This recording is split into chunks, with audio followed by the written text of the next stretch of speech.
What is up, and welcome to Ask DLF, where the goal of the show is to answer all of your fantasy football questions and to help you dominate your dynasty leagues, whether you call us Taco Tuesday, Ask DLF, or Waffle Wednesday. It's always fun to have you in the house, and we're excited to have you. Rookie drafts run away. The rookie hype is starting its ascent.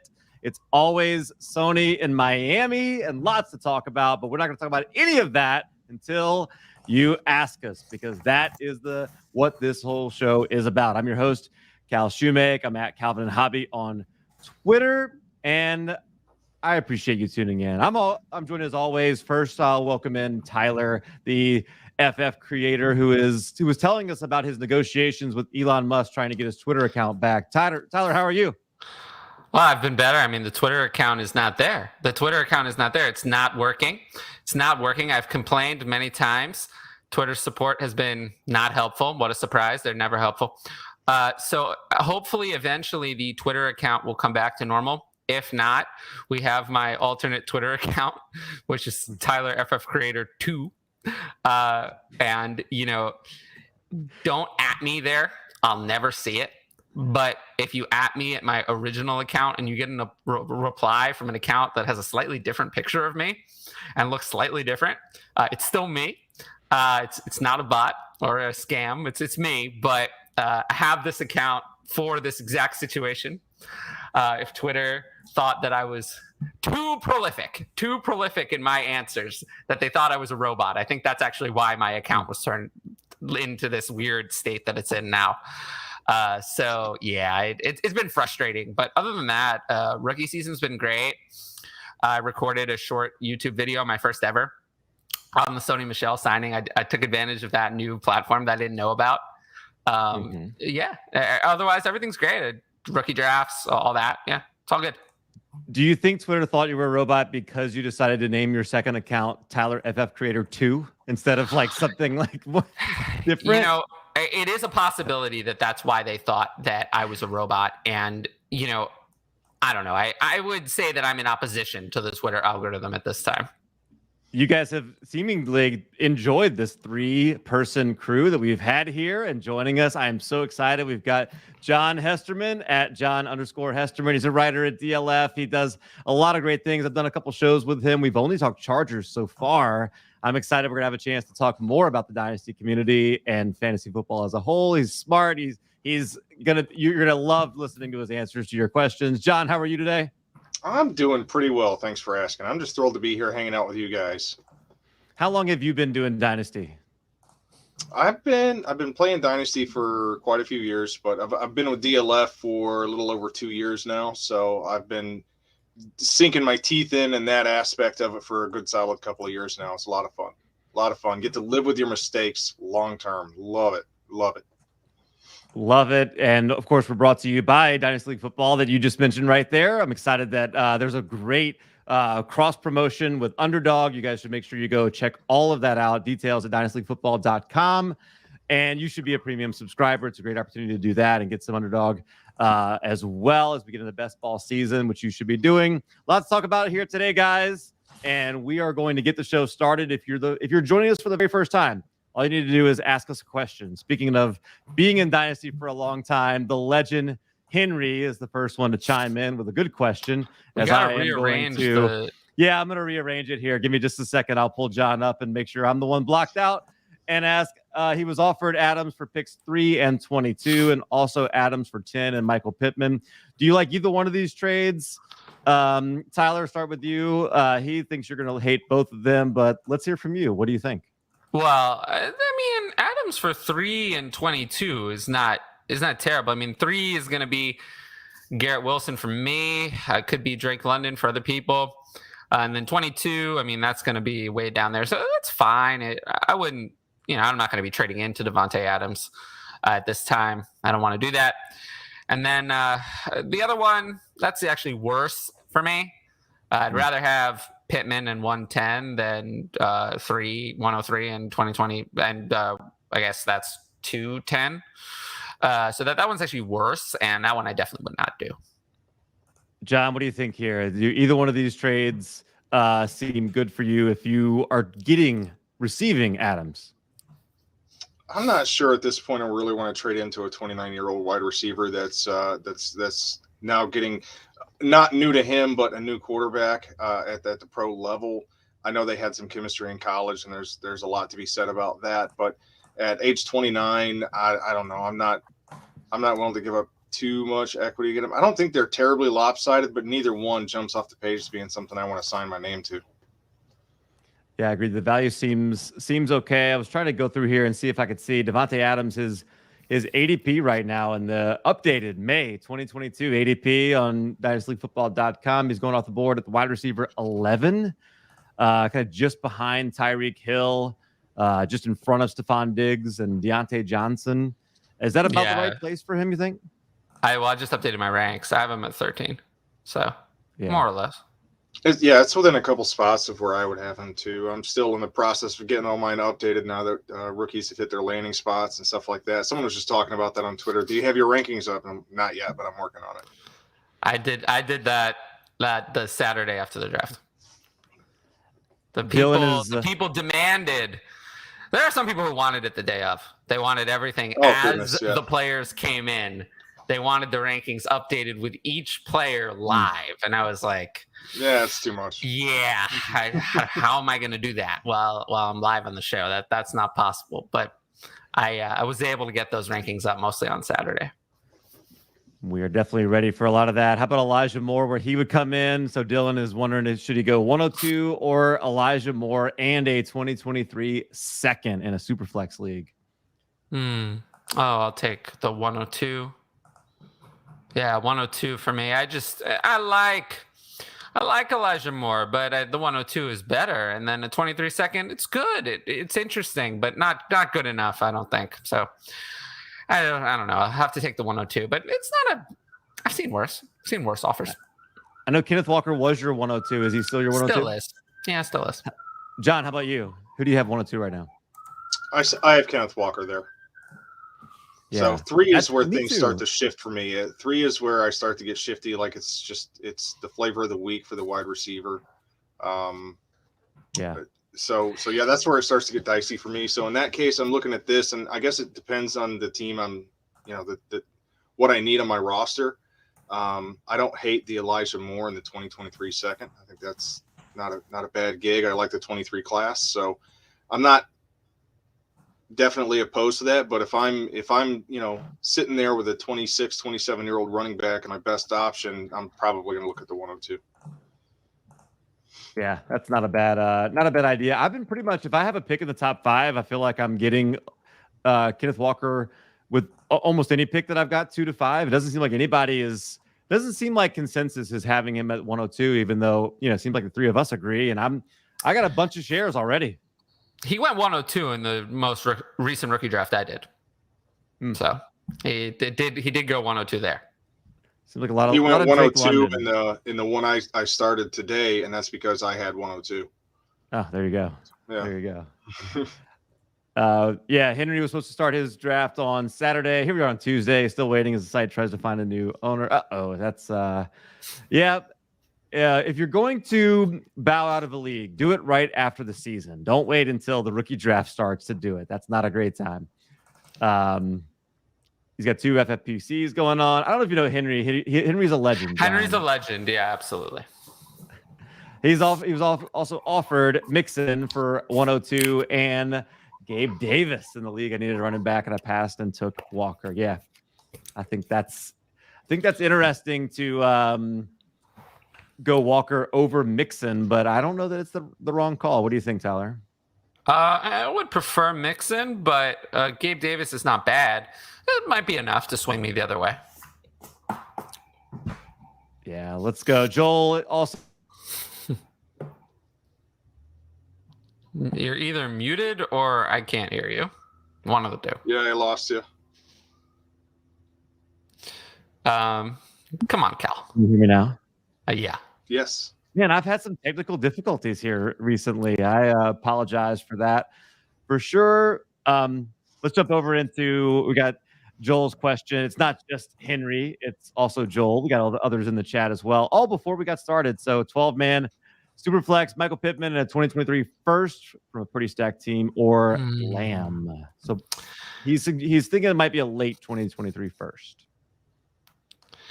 I mean, I really don't want to do it. Like, I don't want to give up my 23 first, unless I'm getting a big win. And this is a win.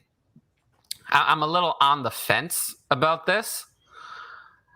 You could do it if you have to, but how confident are you? How stacked is that team? Are we talking about a guarantee, like the best team we've ever seen? Or are we talking about a good team? That might influence my decision. But I don't want to give up my 23 first, really, at all. And if I look at it in a startup, I mean, I have, CeeDee Lamb at 20 and Michael Pittman at 56. So that seems like a large gap for just a single 23 first, but it isn't really, considering how tight some of the values are, how valuable 23 firsts are. If it's as guaranteed as you say, then I would do it. But, it depends on what the team really looks like. I lean towards this being Lamb, like kind of in a landslide to me. John, what do you think? I'm pretty tempted by Lamb there. I think I would probably pull the trigger on that. I like CeeDee Lamb. I think his outlook is good. He's got some targets that have been freed up for him. I like his role in that offense. I think he's going to be more versatile with Amari Cooper gone now. So I'd probably lean Lamb. I like Lamb more than I do Pittman for sure. So that's already swinging at that direction. Yeah, I'd probably swing for this. Unless it turns into like an early first, I feel like that's that's where I would lean to. So yeah, Joel, thanks us. We appreciate you, Joel. Thanks for the question. Let's see. Jason, 12-man, 1 QB, T. Higgins and 108, or Kamara and Amon-Ra. Hey, this is easy. It's Higgins and 108 by a lot. I don't even get that one. Yeah, I would think about it if it were Higgins alone for Kamara and Amon-Ra. That's about right. That's about fair, actually. That's about right. So with the 108, it's easy. I almost feel like it'd be a little closer if the 108 was on the other side. No, it would be that side with the 108 on the other side. But the 108 and a 1 QB is pretty. I don't want to be there. I'm fine with that. I mean, you'll probably get Sky Moore there if it's me drafting, and I'm fine with that. I drafted Sky Moore yesterday. Here we go. K-Mac wants to know. K-Mac, this is your first time tuning in. I'm going to guess it's the first time asking a question. Juju, how are we feeling, Tyler? Not good. Not feeling so good about him because he's been bad. He's been very bad. So if he's been bad, why would you expect it to be better now? It wasn't better before. It's been many years, a long time. In 2018 was the last time he was actually good. The last 3 years, yeah. In 2020, he produced a few fantasy numbers, but it wasn't good because he was very inefficient. He was never open. So if someone's never open, do you want to pass that player the ball? So they gave him $3.5 million guaranteed, but they gave Marquez Valdez-Scantling $15 million. So everyone just thinks, well, Juju's going to be better, but the money doesn't say so. The money says otherwise. So I would sell Juju before you see it, because you see it in game one and Juju plays 60% of the snaps and then that's it. It's over. Then you can't get anything. Then that's it. So I would sell him now because there are many delusional people who think that we're just going to return to 2018 4 years ago. We usually don't go back 4 years. If it's been 4 years, we don't return now 4 years later. That doesn't usually happen. So I would just sell him while, there are still a few people that are wrong and still believe in him, because I don't see it. I see an overrated player who's really honestly just Tyler Boyd with a popular TikTok account. How about the AFC West fan here? John, how are you feeling about Juju joining your division and for fantasy? Especially for Dynasty, I'm going to say hold, and I want to clarify because I'm not holding because I think he's going to return to 2018. I don't think that. What I'm holding for is that big game or that big stretch of 2 or 3 games where he is serviceable, he is good, he comes down with a couple touchdowns, his value spikes a little bit to be more than what it is right now, and I can pick up a piece that I might need somewhere else, a player plus. So I would hold for the speculative sell later because there will be a game or two. And if it's early in the season, that's when you cash in. So that's a he's had so many great games. Last year, there were no great games, no touchdowns, 52 yards maximum. There were no good games. Last year, no good games at all. And he wasn't hurt that whole time. There was plenty of time where he was healthy and he sucked. So you have a few more bad games and that's it. Then that's it. Then you have no more sell window. And then 2020, there were a lot of big games in 2020, right? It was so great. He didn't have a single 100-yard game all year. The whole year, not one. So what are these big games? I mean, I don't see that there are going to be big games. And then we go back to 2019. I mean, yeah, he has one 100-yard game in the last 3 years. One. So where are these big games? I don't see that as a likely possibility. What I think is more likely possibility is that we have 4 or 5 bad games. And then finally people realize that the year is 2022 and not 2018. And then the sell value goes to where it should be, which is like 4 rounds later than it is. So that's what I would do. I would sell him because I just don't – the upside has not presented itself in 4 years. Why would it start now? I think the change in quarterback could have something to do with that too. So you've got a more lively arm in Patrick Mahomes that might be able to deliver, and he's a big-bodied receiver, which Patrick Mahomes favors in the red zone. So for those reasons, I mean, if I have him in a few spots still, I'm probably going to hold, and I'm going to try to see if I can dump him after a game or two. I would like that argument better if any of the peripheral stats said he was still good, but they all say he sucks. Never open.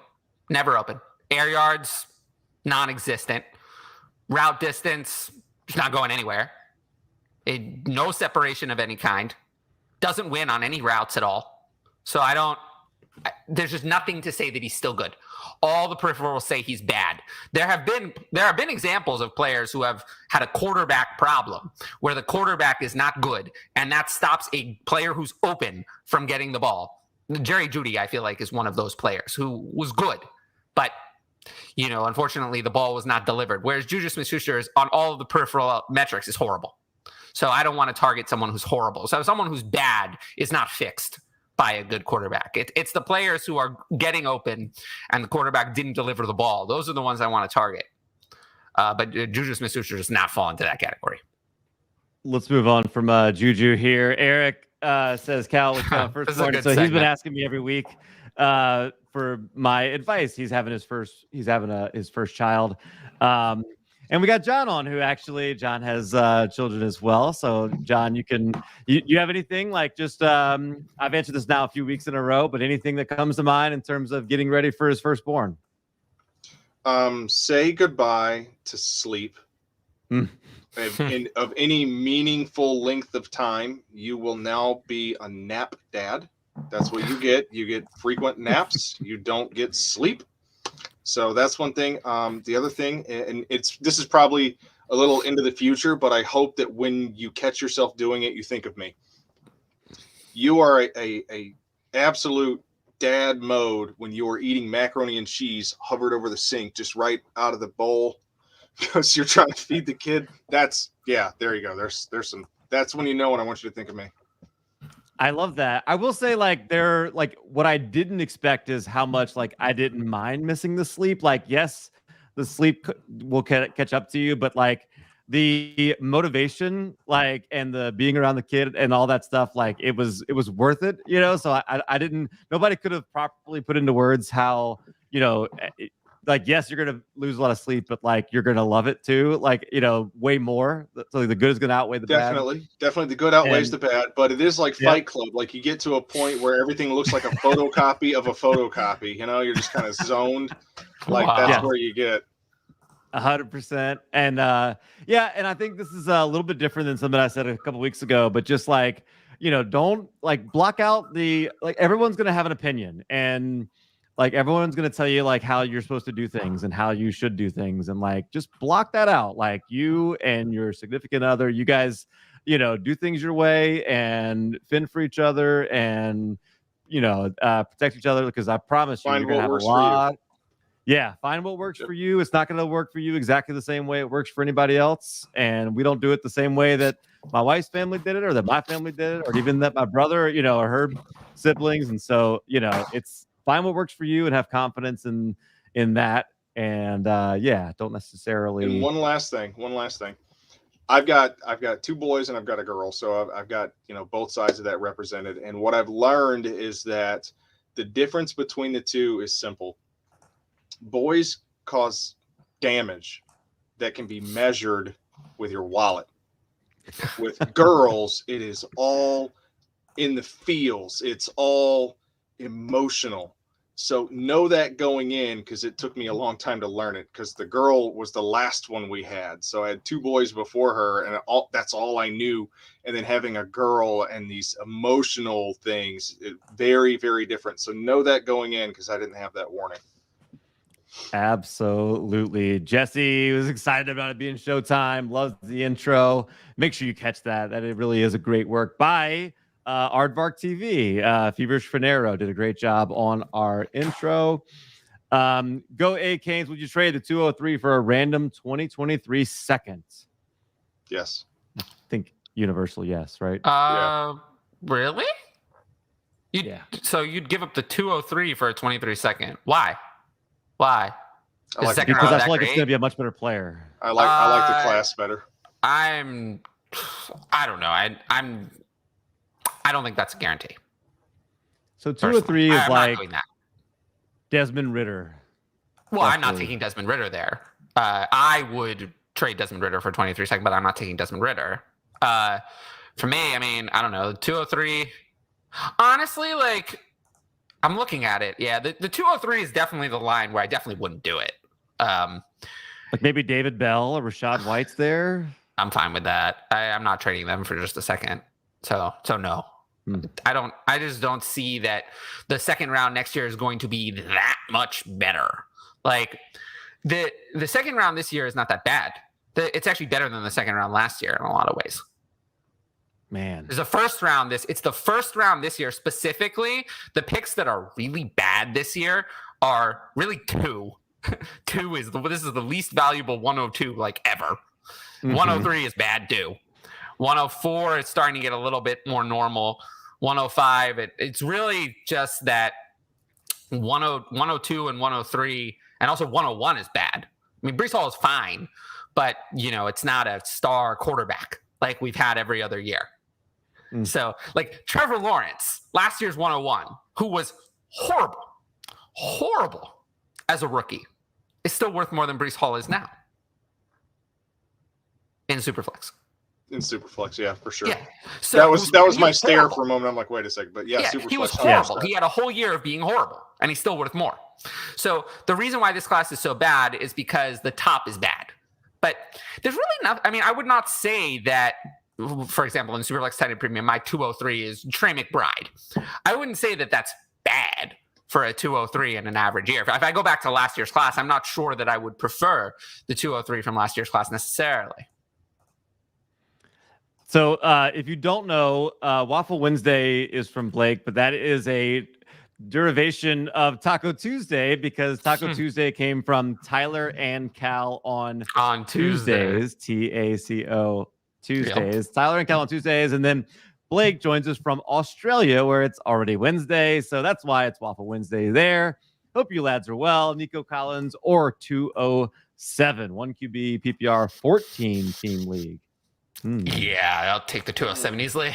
Not close. I think I'm taking the 207 there too. Yeah. Reload and try again.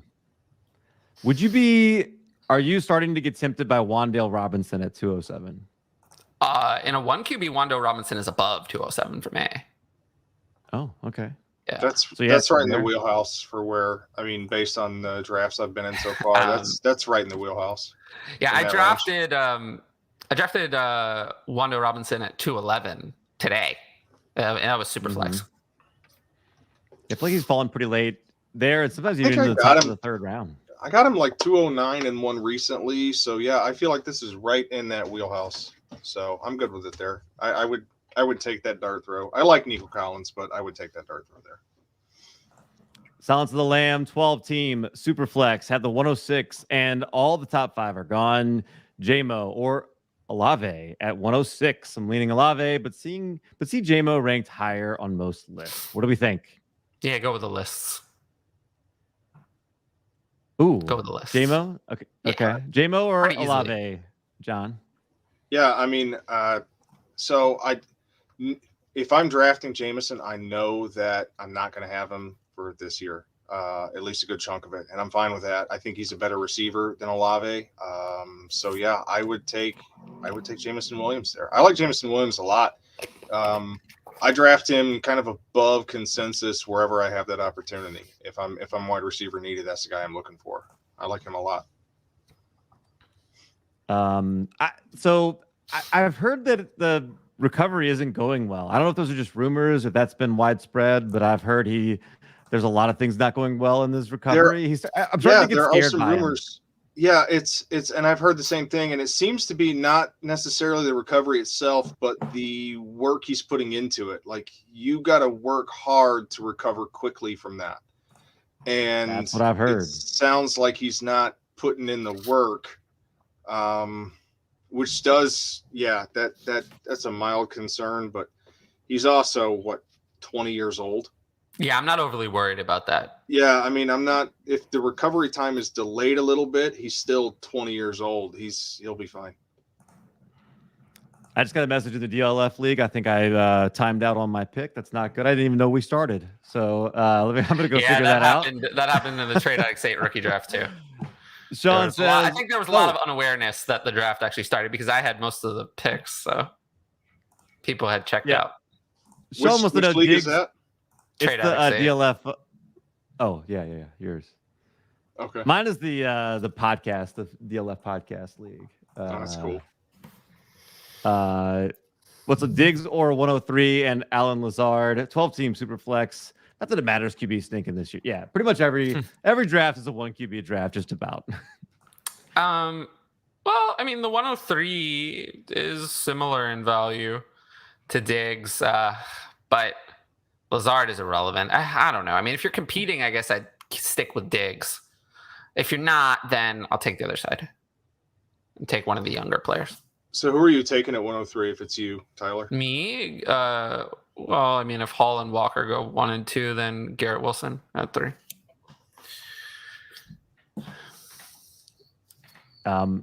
All right, let's go. I have Pat. I'm getting hazed by the Zookeeper and Shane in the chat right now. So here we go. Okay, Pat says I have Penny and Devontae Parker and was hoping to sell one. What do you think I could get? Not much. Yeah, lower your expectations. Keep your expectations low. Absolutely. I mean, could you even get anything like in a 10-team league if Devontae Parker was on waivers? Would you be picking him up? I mean, I'd pick him up if he were on waivers. If he's on waivers, yeah, but I'm not going to move a significant piece of what I have as far as draft capital to get him. Yeah, I agree. And Penny, I mean, like, do we have any hope that Penny overcomes Walker? We don't. If we're taking 102, we've got what do we have? A 5-game stretch of goodness? Yeah, my hope is minimal. Very good. Okay. Minimal, if any. Grimly. Would you pick Sam Howell over Wan'Dale Robinson in a 16-team Superflex? No. 16 I team? love Sam Howell. 16 team? Like, just because he only eats chicken? What? I didn't know that fact, but that sounds like that's not you would know about. No. He says he's never eaten any other kind of meat other than chicken. He's never had a burger. He's never had any seafood. That's what he says. So interesting. Adjust your ranks.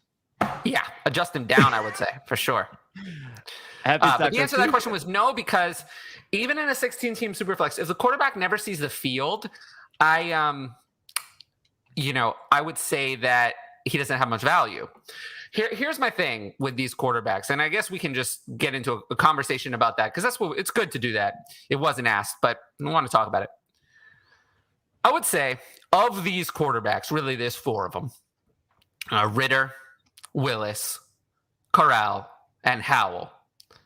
The only one that I'm confident is really going to get a chance is Ritter.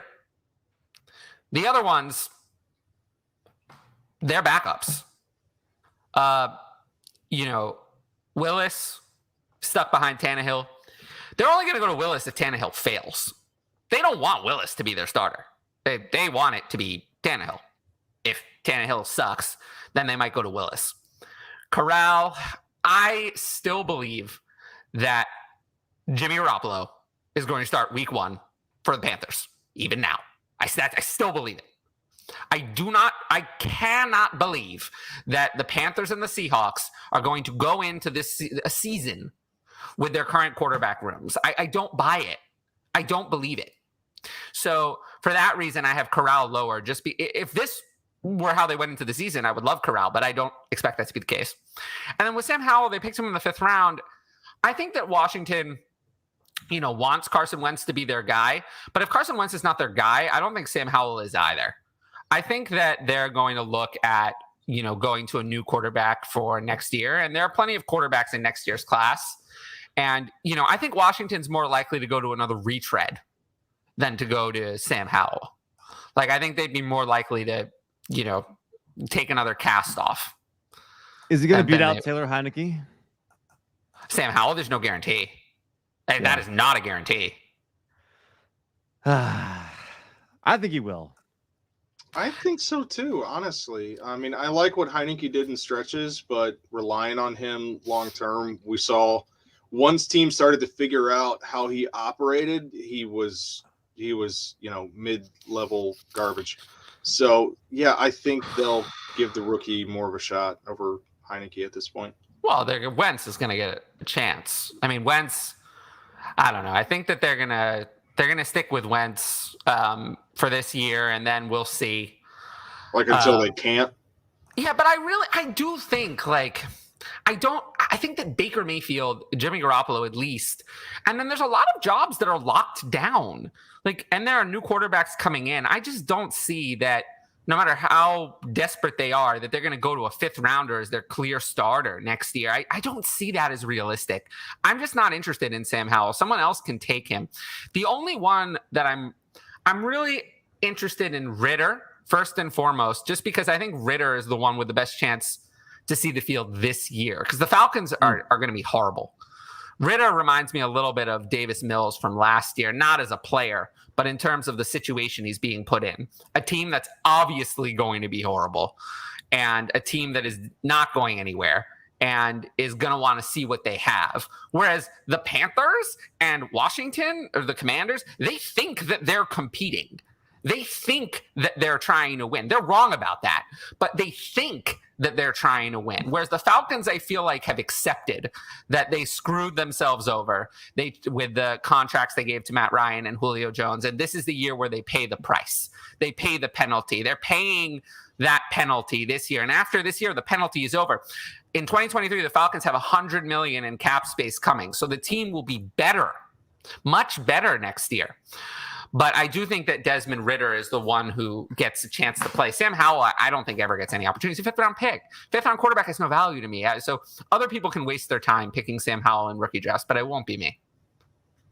I definitely would rather have Wandale, but yeah, well, that's Sam Howell. Easily the case. Yeah. But I just think that I would not bother with Sam Howell in rookie drafts. BJ says, happy Taco Tuesday. Thank you, BJ. Appreciate you tuning in. Good to see you. Giddy up. What up, Jen? Swapping Chase for any combination of the two, Waddle, Higgins, Akers, and Dobbins in a 10-team league. Would you take any one of those two for Jamar Chase? I mean, only Waddle and Higgins is even a consideration. And even then, I'd probably still say no. But if you look at it in a startup, the value is on the Waddle and Higgins side based on the startup picks. So, in that case, I would heavily consider it. I still kind of want an overpay for Chase, and that is an overpay, but it's not an egregious overpay. But Waddle and Higgins are worth more than Chase combined. So if you want to do that, I'm fine with it. Starting 10 is a decent enough starting lineup that I don't mind. John, what do you think? I would probably be more tempted by Higgins and Dobbins. Oh, that's a big mistake. Yeah, don't do that. Oh, I'm with you, John. I like Dobbins too. I love Dobbins. I am waiting for the I'm so sorry. Big fat breakout. Like, yeah, I'm a big I've got a big soft spot for J.K. Dobbins. Yeah, so you're gonna die waiting for it. I'm so sorry. I've had a good run. I'm old. Yeah, well, that's true. I do have more years ahead of me. But it sucks. Now all the players are younger than I am. It's coming to the NFL. I feel so old. But no, I just think that J.K. Dobbins, for me, I don't see that the passing game work is going to be there. They don't throw to the running back. Lamar just doesn't check down. And, unless Dobbins gets a lion's share of the work, then I just don't, I don't see that as being a good thing. And also, it just doesn't seem like he's going to be ready in time. He doesn't seem ready to me. It seems like it's going to take a while. It sounds like he's going to start training camp on the PUP list, but that shouldn't happen. He had plenty of time. He should have had plenty of time. He should be fully healthy. Why isn't he healthy? So didn't both of them have post-op complications, I believe? Right, but I don't want that's bad, right? I don't want someone who has a lot of complications in their rehab and in the post-op complications. That's bad, right? Once there's one setback, there could be, we've been doing this with Michael Thomas for 2 years. Now, by the way, if you read the news, we have more setbacks, right? Did you, Cal, would know as a Saints fan, you must have read that article.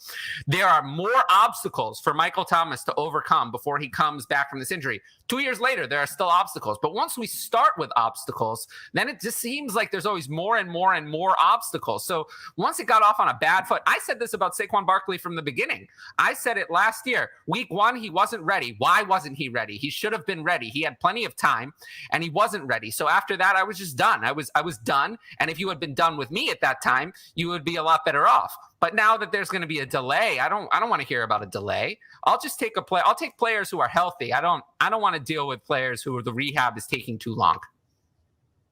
That's fair. Buying the injury dip is a dangerous proposition. That's a massive understatement. Buying the injury dip is just a terrible idea. I think people should just not do it. You get burned most of the time. It does not work out a majority of the time. A majority of the time you get burned. Colin wants to know 108 and 110 for 103. Let's assume a super flex in this one. 103 either way. So it doesn't matter. Yeah. This is one where prospects. I don't mind packaging multiple picks together to get up into that top 5 or 6 for me. Agreed. Trogdor, who's a good running back to target value-wise in the 25 to 40 range that could pass as a RB2 on a team strong everywhere else? Okay, somewhere in that 25 to 40 range. Just to give an idea, just in terms of ADP, who that would be, we're talking about 25 being A.J. Dillon, James Conner, Miles Sanders, and then to RB40 is Devin Singletary. Yeah, him I don't want. I don't know. AJ Dillon at 25 is a value. But if you can't go with that, I don't know. Where's Kareem Hunt? He's got to be in that mix. Let's see. He's RB30. First names I thought of was Kareem Hunt. Yeah, so Kareem Hunt, I'm pretty confident is going to give you something, and he's pretty cheap, so he's someone I wouldn't hate it. I usually don't buy players like this, but I wouldn't hate it. Miles Sanders sometimes drops really far depending on the draft, but that has to be a draft. That's not a player. It's different. It's actually a different question. Actually, it's two different questions. If you're in an existing league, then it's harder. The odds that I get these players are lower. I'm very unlikely to trade for these players. But, between my Patreon and other things, I often find myself recommending drafting players like Miles Sanders, Kareem Hunt, maybe Chase Edmonds now. Maybe. Not before, because he was given ridiculous upside that I didn't think he had. But now, people might lower him more than I would. So from the Sony Michel signing. So maybe Sony actually now. Suppression factor. Yeah, actually, Yeah. oftentimes there's often a player I dislike, a bad thing happens to them, and then suddenly I end up back in on that player because other people punish them more than I would. Whereas I always assumed that another running back would get worked in. I thought it would be Myles Gaskin. Now it's going to be Sony Michel. But for me, the value of Chase Edmonds has not been significantly altered. So it's been lowered a little, but not much. So now I might actually be in on him. Good chance to talk about this. I assume Sony will be somewhere in that range too when things sort of shake out in that RB 25 to 40 range. What do you think, John? Are you in on him in Miami? I'm still trying. First of all, before I even get started, Trogdor, love the name, love the reference. You are I do my know people. Him. Yes. So Burnonate, the villagers, go for it. So I'm still processing that. I'm still trying to work it out in my head. There's a story here, and I'm trying to figure out how it plays out. And I'm not sure where he fits. He could be the first and second down pounder and, rotate the rest in. I'm not sure. Not enough to put anything of value on it to get him. But where I have him, I'm going to hold and kind of see what shakes out. I liked him better with the Rams, where I felt like he could be part of that rotation. But I have him ranked if you want the number. Yeah, where do you have him? Yeah, I have him ranked at 59. So, no, thank you. Yeah, not 59, not good. Not good, yeah. I don't know why I would want a committee back that they wanted to sign Raheem Mostert over in free agency on a offense that could be good, but is relying on horrible Tua. So I don't know about that. The only thing I do like is I believe in Mike McDaniel's plan. I think that he's good. The problem is that he's stuck with inferior quarterback. I think if he had a better quarterback, his offense could work a little bit better. That's the thing he needs. He needs two things. He needs a better quarterback, and he needs to combine Chase Edmonds, Sony Michel, and Raheem Mostert into one competent player. If he had those things, I would be more confident. But with the three of them separately, I don't have much interest. Or Raheem Mostert will be out of the picture by week 4, last year, 5, Raheem Mostert played a quarter? It was a quarter, right? He played a quarter, I think. It was a quarter. It was week 1. It was week 1. That's the only game he played. Awesome if healthy, but that's not. Oh, no, he looked great, actually. He looked great. Yeah, he does. Week 1. Yeah, he looked really good. He's got plenty of burst. He's got top end speed. He's got all the things except he's 30 though. Healthy stuff. Yeah, he's 30. I don't. Yeah, but he doesn't have any miles on the tires. I mean, what's his career carry total? He doesn't have a lot of carries, but he's a lot of injuries. He has a lot of injuries. So injuries, I'm more worried about than a carry count. That's true. And the injury list, you can go look it up. The injury list for Raheem Mostert is you might take a long time to read it. On player profile, if you go all the way to the bottom, they show like the injury thing and they show the areas in red, and it's just everything. Oh, from no, the for neck him, down, it's all red. Red everywhere. It looks like a sunburn. Why is everything red here? Tyler Reeves, rate my draft 103, Burks 203, Ritter. Cook went right before 303 and 304, Tolbert and Jelani Woods. I love getting Tolbert that late. That's like one of my favorite picks in the draft. Yeah, I got Tolbert in the Trade Addicts 8 draft. I got Tolbert at 306. Yeah, I love that. One of my favorite targets. I think he's going to be one of those that you're going to wish you had taken in the early third as well. Yeah. You want my grade, though? Sure. I will give you a C. C. What do you think, John? C. I'm going B, and this is an opportunity to kind of talk. Like Treylon Burks is someone I've had a real difficult time like hinging a specific pick to. Like he's anywhere between my 103 to 106, depending on the draft. I really like him. I like the role he's stepping into. While volume isn't something we can count on, we can count on the prioritization of targets, and he will be a recipient of that. So I like him at the 103. Ritter, Tyler talked about him a little bit ago, and I'm in agreement. I think he's got the clearest path to having an opportunity this year. So I like that. Tolbert, I'm fine within that area. Jelani Woods is the one I don't know. I can might be a little early on him. I don't know what other tight ends would have been on the board. I don't know if it's tight end premium. I don't hate it, but I feel like it's a little bit of it's got to be tight end premium. If Jelani going that early, yeah, I would have to think so. Maybe it's not. If it's not tight end premium, then for me, the Burks pick is bad. It's not what I would have done, but it's not the end of the world. Ritter is a reach, and Jelani Woods, if it's tight end premium, it's a bad pick, and if it's not tight end premium, it's a horrible pick. So it just depends on. Tolbert is Tolbert's the only value of these three. The other ones are higher than I would pick them. So that's why I gave it a C. Do we like Aguilar or Brian Algier? Robinson? Algier, Aguilar, yeah. Yeah, my bad.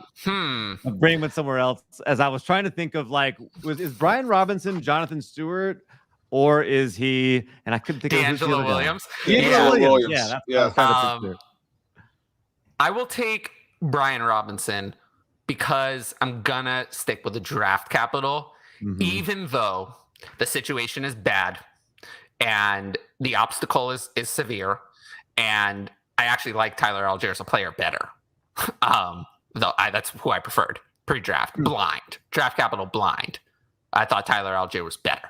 Despite all of those things, I'll still go with the 3rd round player, even though I would like to go the other way. I won't do that. I will go with Algier in that situation. I like the opportunity stepping into. I mean, what's he got to beat out? Damian Williams. I mean, Cordero. Yeah. I mean, Cordero's not. I mean, he's going to be utilized as a wide receiver just as much as he gets carries. That'll probably be evenly split. They've already talked about wanting to send him on more routes, so they're making it a point to get him where they have needs. And that's where he made his value in the fantasy world anyway last year. So I do think there's a pretty good path for Algier to get some meaningful reps early to middle part of the season. I think I like the opportunity, and I'm going to take the opportunity there over the draft capital. Also, with Sony Michel gone, was the biggest free agent who could come in and cause a disruption is gone. So now, I mean, who's on the free agent market? Really, the biggest free agent left. There's really only one free agent left who I think is worth anything, and that's actually Darrell Williams. Is the only free agent who would sign somewhere and I would care. If he signed, I would care. That would impact my rankings of that backfield. So he's the only one left. And of all the teams, I don't think Atlanta is the one signing him. But remember what I said about Atlanta.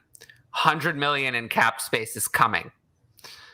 They have capital they have good capital over the next few years. They're not, they have many opportunities to take a running back. We saw what happened to Michael Carter.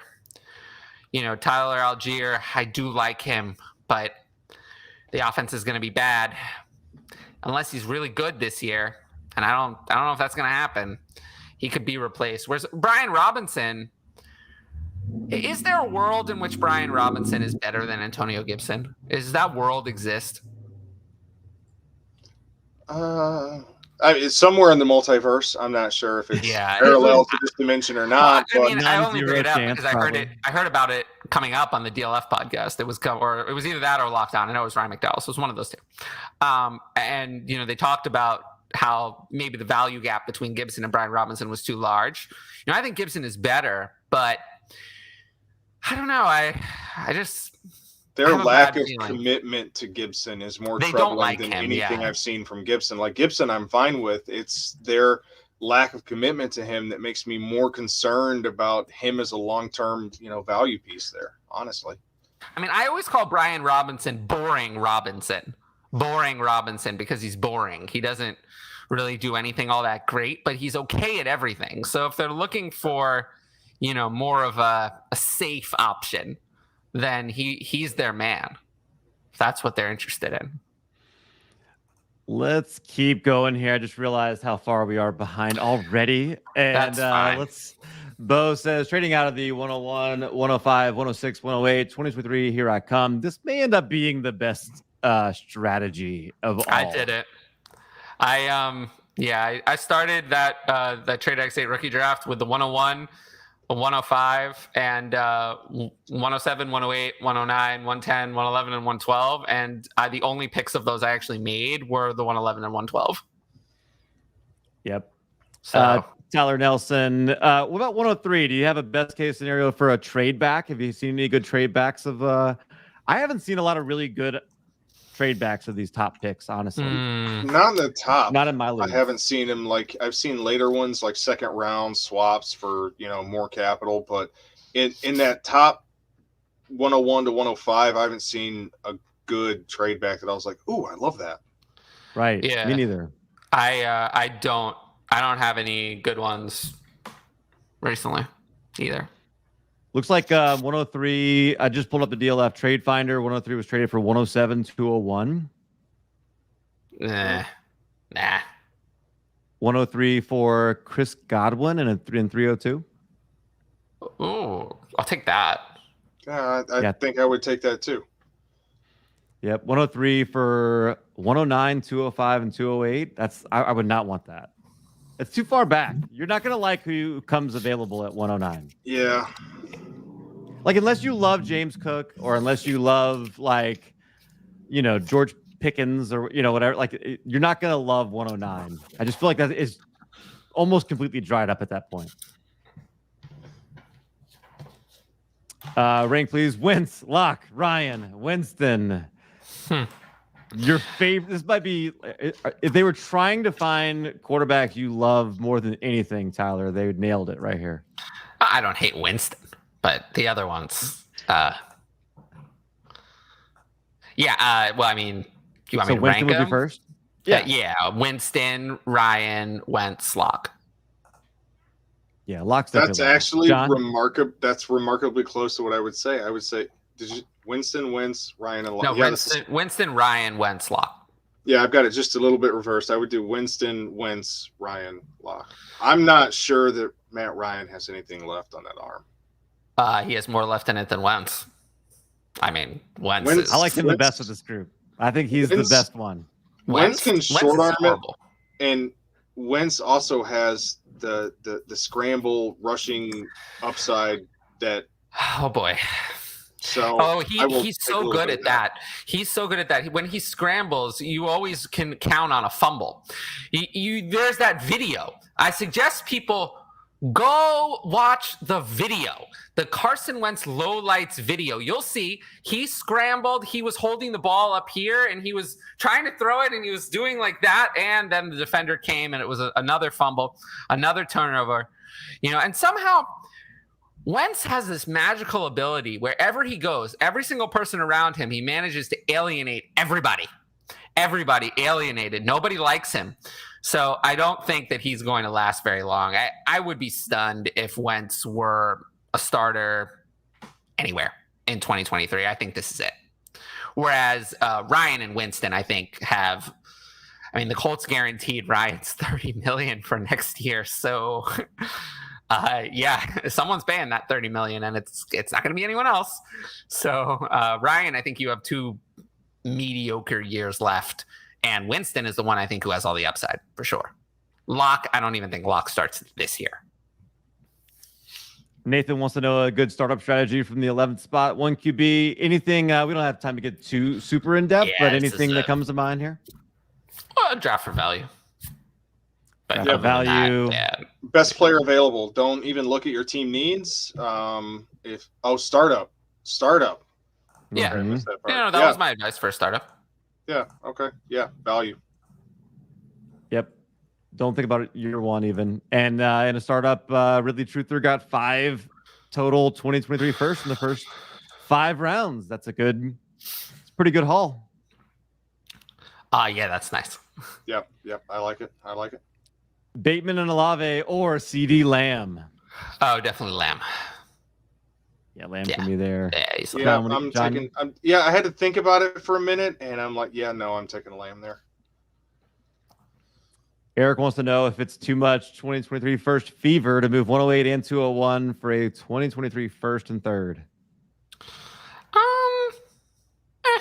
I'd probably take the 23 first, but I would too. I understand not wanting to do it. I would want a guesstimate, like looking at the team makeup to see where I think that first is going to land. But with the 108, if you're anywhere in that middle range, I think you're paying for it. So I would probably go with the 2023 picks. Scott Connor says he would trade 102 for a random 2023 first. So yeah. Not quite that extreme, but like I don't think he's super far off. So yeah, I would do this. Scott was like in all of our talks during when we were doing the draft guide and stuff like that. Like Scott mentioned, he was one of the first people to tell me, he goes, just dump what you can and just get to 2023. And it's something I've paid a lot of attention to. I think he's right. So yeah, he's definitely on team 2023 as far as picks go. Mm-hmm. Yeah, Patrick with some good words of wisdom. Build value regardless of draft position. Yeah, shopping picks until it starts getting quiet. Yeah, I think that's always the thing in startups. Be active. Don't just wait for offers to come in. Start making your own offers. Be active about that. It's always my advice. And yeah, try to pick up some extra value. And if you can, set the market. And if you set the market, then you can. Every league has its own economy, so do everything you can to try to get ahead of that. Jaden says, what's up? What's up, Jaden? Yeah. It's okay. Rob, 10 team, Superflex, half PPR, traded Carr, Marlon Mack, and the 207 for the 203, 209, 309, and a 2023 first. Flip the 203 and 209 for a first as well. What do you think about that first trade? Carr? I like the second part a lot better than the first. The first part is fine because quarterbacks are not worth as much in a 10-team Superflex. Mm-hmm. 23 first and Carr are probably similar value in that format. So, and yeah, the rest of it, obviously you're getting pickup grades and Marlon Mack is not worth much. So yeah, I like the first trade. The second trade is the big winner though. Yeah, that one is where you get an A+ for the second trade, and I'll give you a solid, nice A- for the first one. Yep, I dig them both, and for all the reasons he said, I'm on board with that. 100% what he said. Dig it. Absolutely. So for Carr, Mack, and the 207, you end up getting 2023 first. Wow, that's great. When you include the second trade, that's why we give an A+ for the second trade. Yep, for sure. 102 for Devonta Smith, and a 2023 first. Okay. I guess I'll take Devonta Smith and a 23 first. I guess. Okay. I don't really want a 23 first. I want a 23 first, but I don't want Devonta Smith. I don't mind it. I like Devonta Smith. Yeah. I think he's all right. I don't think he's going to remain the alpha dog that he was last year, but if I'm getting him in a 2023 first for the 102, which is basically Kenneth Walker, and I'm okay at the running back position, yeah, I'll pull the trigger on that. Yeah, if you look at it that way, then the Devonta Smith side is worth more. I will say that Devonta Smith, though, just on a side note, is a hard avoid for me. I'll pass on him. He's good. He's good, but he's not great. And players that are just good, when they land in hell, which is what he's in now, the situation is a disaster. Good players good isn't good enough. So unfortunately, I thought hell was closer to Atlanta. No, Atlanta would be better. This is actually much worse. I'd rather have the Atlanta situation because there's no AJ Brown there. So no, this is worse. And Jalen Hurts is not going to pass the ball more. They cut down on the Jalen Hurts passing. All they wanted to do was run the ball down the stretch. They gave more and more carries to the running backs. So let me, if you don't mind my asking, like maybe we're seeing this a little bit differently. Like I think the one that gets hurt the most by target share in that offense was Dallas Goedert. You think it's going to be Devonta Smith? They're both hurt. Oh, they're both hurt, but I think that the one that takes the largest hit in my mind was Dallas Goedert, that big-bodied, over the middle, creating space, red zone usage. Like that's where he made his fantasy points. So to me, like I thought Devonta Smith would still be a solid role player between the 20s. Difference is that you're going to start Dallas Goedert at tight end anyway, because tight end is so bad that he's still going to be a starter in most formats. Whereas Devonta Smith, I do not think I'm going to rank Devonta Smith in my top 40 in redraft. I don't think so. In redraft, how? How is he going to rank top 40? Actually look at the wide receiver ranking in redraft and tell me the story in which Devonta Smith finishes top 40 with a healthy AJ Brown. There is no story. It's not possible. The only way he does it is if AJ Brown gets hurt or if Jalen Hurts becomes a different person, not better. he'd have to be a different quarterback because Lamar Jackson's 2019 is Jalen Hurts' ceiling, really, right? Like that's his ceiling. And even that year, did the Ravens have lots of fantasy receivers you wanted to start? No. And there was no AJ Brown on the Ravens. So it's even worse. So the only way Devonta Smith is fantasy viable right now is if Gardner Minshew. Yeah. Well, it's if Jalen Hurts becomes a different person, like Gardner Minshew, if AJ Brown gets hurt, or if a miracle happens and, some crazy thing, or Dallas Goedert going away would help. Dallas Goedert got hurt, there would be enough. But with the way it is currently constructed, without an injury or a massive change in reality, I don't see how I could rank Devonta Smith as a top 40 redraft wide receiver because there's just no upside. Yeah, I definitely see where you're coming from on that. I just looked at it differently. My perspective was Dallas Goedert is the one I'm punishing for the move. No, I wasn't punishing Devonta Smith to the same extent. So that's a different perspective, one I hadn't really looked at. So yeah, typically when you do something like this, when an alpha target comes in above the previous leaders, it usually hurts everyone equally. It usually doesn't only hurt one person. The only time it ever does is playing time is affected, and that's not the case here. Right. AJ Brown is not going to change the playing time of Dallas Goedert or Devonta Smith. So if that's not the case, I had it affecting them equally. The only difference is that there are so many usable wide receivers that Devonta Smith goes from usable to unusable in this case. Sons of the Lamb, Gabe Davis or Chase Claypool? Man. Gabe Davis. Chase Claypool, but Chase Claypool's stats in 2021 were not that different from 2020. The only difference is he scored 1 touchdown instead of 11 or something like that. So the question is, they drafted George Pickens to replace Juju. Chase Claypool is a better player than Gabe Davis. I'm fairly confident, but it doesn't matter. I would say yes, but stuff. Claypool for me, yeah. Brian Twinning, what's up, gents? Brian from Betsperts. What am I doing with Trey Lance at a Superflex if I have Dak and I think I'm ready to compete for the title? Does it worry you at all that Jimmy Garoppolo is still a 49er right now? No, it actually doesn't, because he's not going to be a 49er to open the season. I feel like we've been saying that for a while. What's going to happen that somebody's going to go get him? I mean, like, if they haven't gotten him by when, will you start getting nervous then? I'm already starting to get nervous. If we start to get to the point where they're actually legitimately discussing Jimmy Garoppolo starting, then I'll start to get worried. So that would be late July to early August. Like, if we're actually starting to get to the point where Jimmy Garoppolo is in training camp and legitimately taking reps and legitimately competing for the starting job, then I'll be worried. But as long as it's still a hypothetical, as long as it's still, I mean, they've said that Trey Lance is their guy. So, as long as it's still just people talking on the outside, I'm not worried. If we get to training camp and Jimmy Garoppolo is still there and he comes in for work and is competing, then I'm going to be very worried. But as of now, no. I still expect the trade to happen before training camp opens. And that's what the last report out of San Francisco said, that's what they want to do.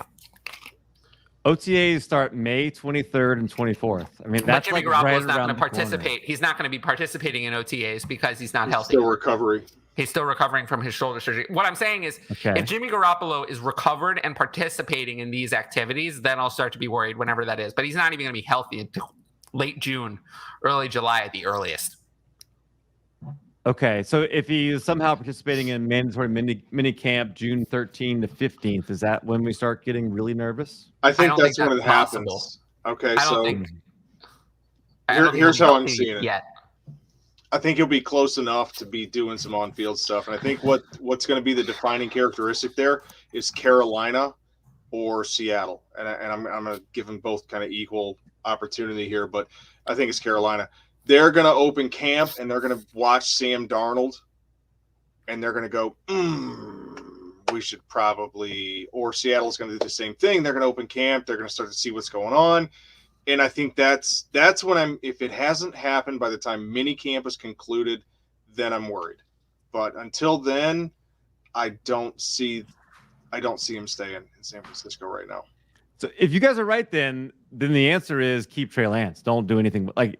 Correct. What you do with him is like keep him and enjoy him as a fantasy asset. Unless you want to just dump now on the perceived hype, which I think would be higher if he gets the starting nod. So no, I don't want to sell him below what he could be once all the dust is settled. So no, I'm going to hold him because the upside that Trey Lance represents for fantasy scoring is worth the hold. The other thing is, I think the Panthers will be interested in Jimmy Garoppolo because I think we know Sam Darnold's not the answer. He's there.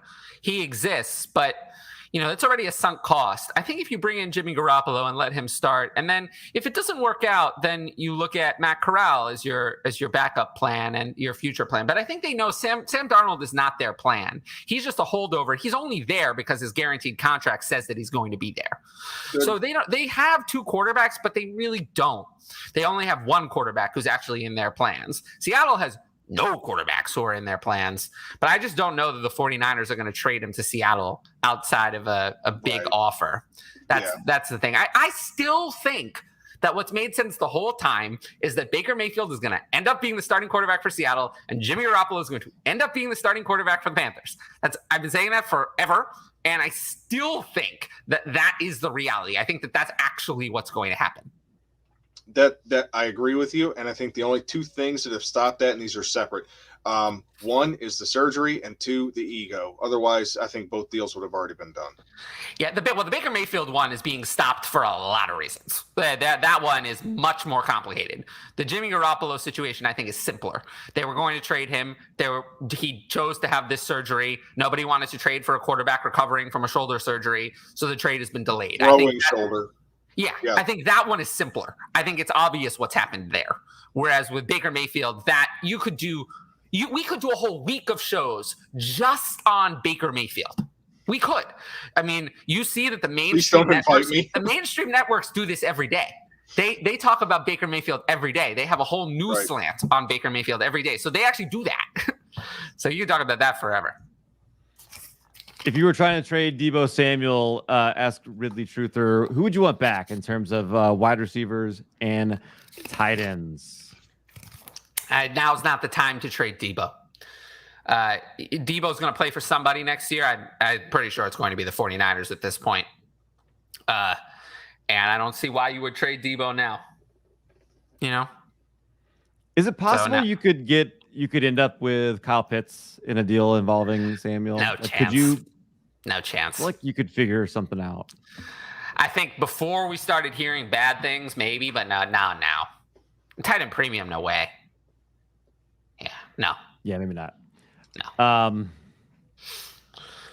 Anyway, let's keep moving here. 201 in a 1 QB. Do you have any targets there at the top of the second round, John? Oh, a single quarterback. Oh, who's been falling there? So there's a couple guys that have been falling there. It just depends on the draft. It's so different. Yeah, maybe Rashad White or David Bell. If Rashad White falls there, like I would take James Cook if he falls there, but he's been going inside the top 12. Yeah. So Mechie is another one. I'm kind of higher on Mechie than I think a lot of people are. So I think I would consider Mechie there if I didn't get a receiver in the first round. So those are some of the guys that I would think about at the top there in a single quarterback. Flowosaurus, we don't necessarily want to get into every bit of this, but just wanted to talk about his question here a little bit. Russ, Lance, Jameis, Swift, ETN, Rojo, Judy, that's his team, all those people. Fringe competing, would you sell 2023 first to get another piece? I'm just going to say, no, don't do this. And no. After a couple of years, as my tweet the other day, and Tyler, you mentioned it, but good teams after a couple of years don't win fantasy championships in dynasty leagues. Monsters do. You're so right about that. So, yeah, don't trade stuff away.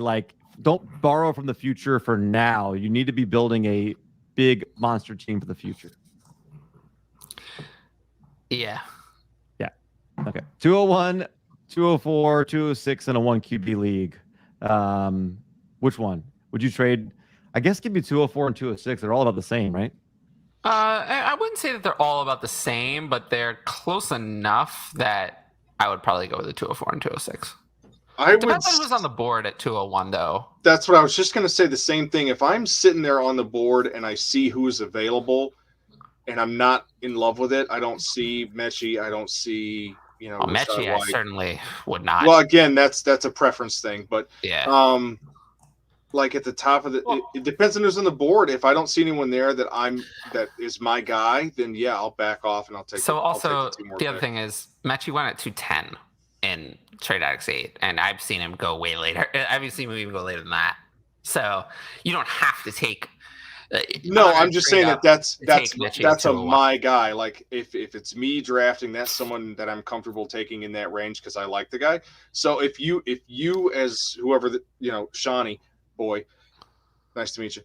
If you're on the clock and you've got your guys and your guys are gone at that point, then yeah, take the 2 picks. Yeah, I just always take value pretty much, and I can't imagine that unless James Cook has fallen to the 201 in a 1 QB, then maybe I consider it. But other than if he's not there, then I can't imagine why I would not just take the 204 and 206. Interesting way to look at it. Fast forward a year, who has more value, Drake London or Kenneth Walker? Ooh, well, I mean, if Kenneth Walker is good, it'll be Kenneth Walker. Probably. Drake London is not a bust-proof prospect at all. He has flaws. So I guess I'll go with Kenneth Walker, but yeah.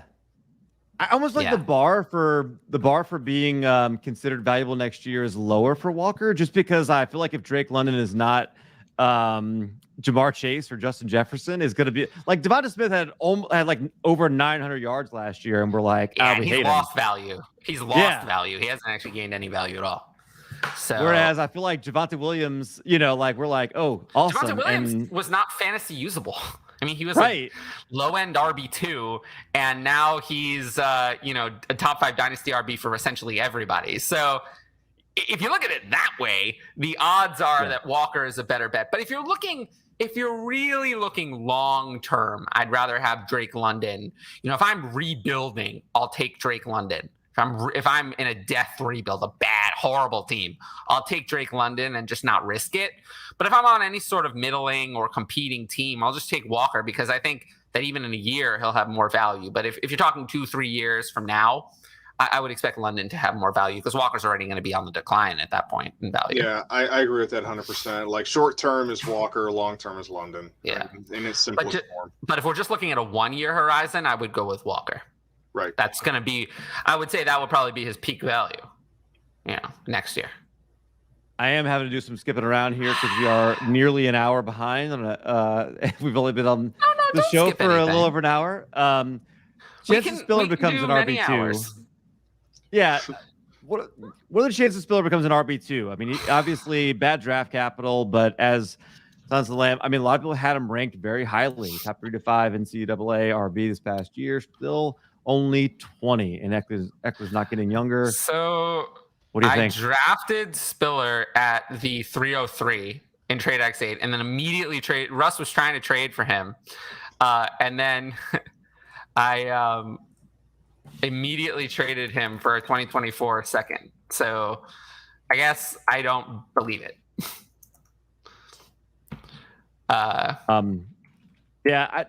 It does feel like we went a little bit too far, although the draft capital is not great.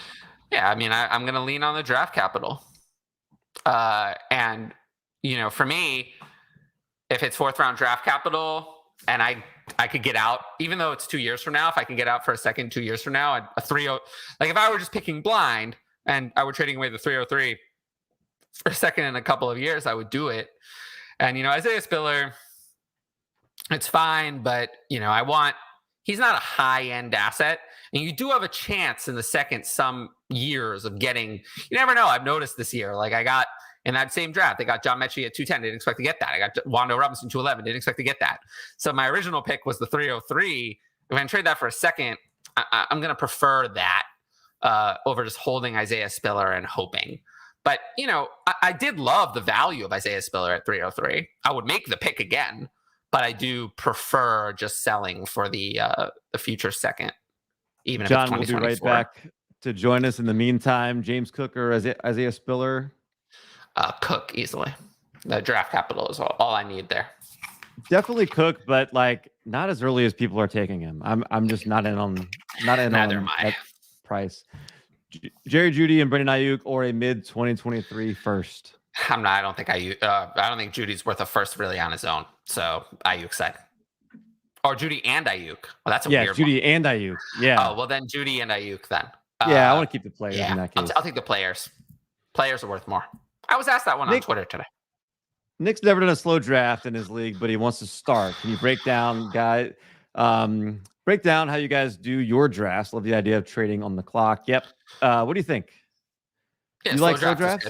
I do. Yeah, I do for sure. And it's the only way to do it. I like being able to trade on the clock. Yeah, if you are used to a fast draft, this is going to be a rough transition. It's going to be a little frustrating. You need to set expectations now to people that like this could take a little bit of time and expect it to be slow. Because if you're not used to it, like to me, like I love to do it. It doesn't matter to me. Like as long as somebody's not taking a week on their clock, I'm fine.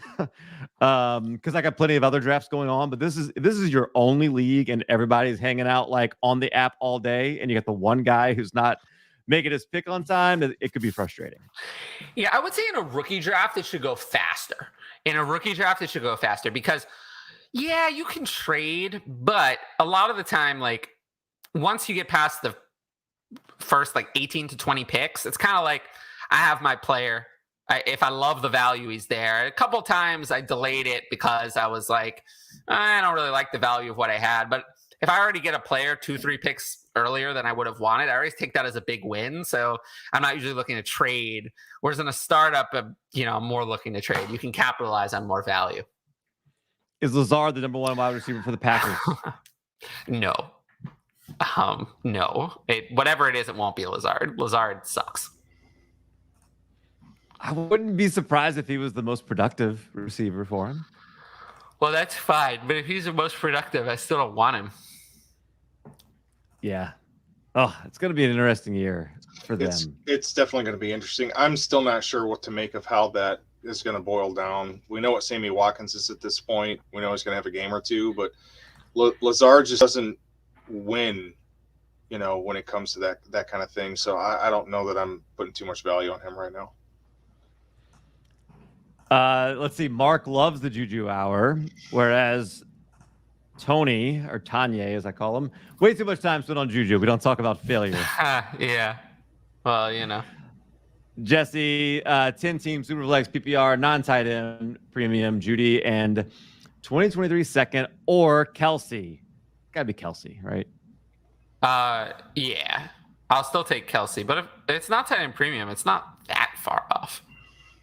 I don't think it's egregious off either. I think that's actually relatively close. That comes down to team makeup and what you need. It's hard to replace Kelsey and what he provides, wide receiver 5 type of production. So, yeah, I don't hate the Kelsey call there, but it's actually relatively close. It looks like he's trying to trade into Kelsey, and in a 10-team league, like Kelsey's is who you want. Kelsey's who you want in 10-teamer. Whereas Judy's not going to start on this team. Look at DK, Waddle, CD, Chase, Pittman. Judy's going to sit on your bench. If you look at it that way. I think the 10-team is what kind of pushes that over. 10-team, Kelsey has more value in that range because of the two teams. So I would take Kelsey there. Yeah. FF Lefty is excited for Taco Tuesday. PTR liked our parent corner there. It can be frustrating and rewarding. Yeah, you know what? The teenage years of which I'm getting into now with my oldest. That's you see more of the frustrating side, but then there's like those little moments where like you see and you're like, oh wow, yeah, that's really good, and you're like, they're becoming a responsible person, and those end up meaning a lot more when you get to that point for sure. Agreed.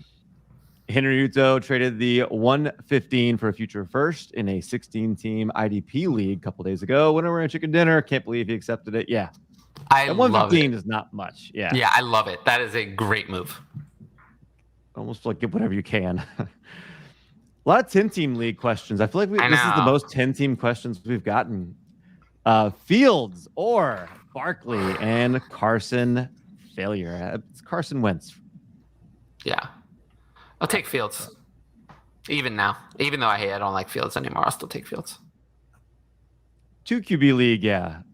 For sure. Superflex, yeah. What? Obviously Yeah. not a 1 QB. But... Yeah, 2 QB. If it's 10-team 2 QB, that hedges a little bit against the lack of a quarterback scarcity in 10-team because 2 QB is mandatory 2 QB. So it's QB or 0. So I would still like to have quarterback depth in a 10-team 2 QB. It's somewhere in between a 10-team superflex and a 12-team superflex on value-wise. So, yeah, it's not as different. But even in a 10-team superflex, I'd still probably rather have Fields over that package. But in a 10-team 2 QB, I'd definitely take Fields there. I am out on Fields, though. I'm more out on Barkley. But I am pretty out on Fields, too. So are the Bears. They are, yeah. Well, they say they're in on Fields. That's what they said. They said they're all in. In on Fields. They said that's what they said. But we see what they really feel. It's obvious how they feel. Draft capital speaks. Well, they did pick Velus Jones in the third round just because they did spend a third rounder on a receiver, just a bad one. Yeah, that's someone in the organization that still remembers Devin Hester. That's what that is. Well, I think the issue is the ownership, I think, is the problem. The ownership is so incompetent. That's the problem. The ownership is so incompetent that they are incapable of doing anything.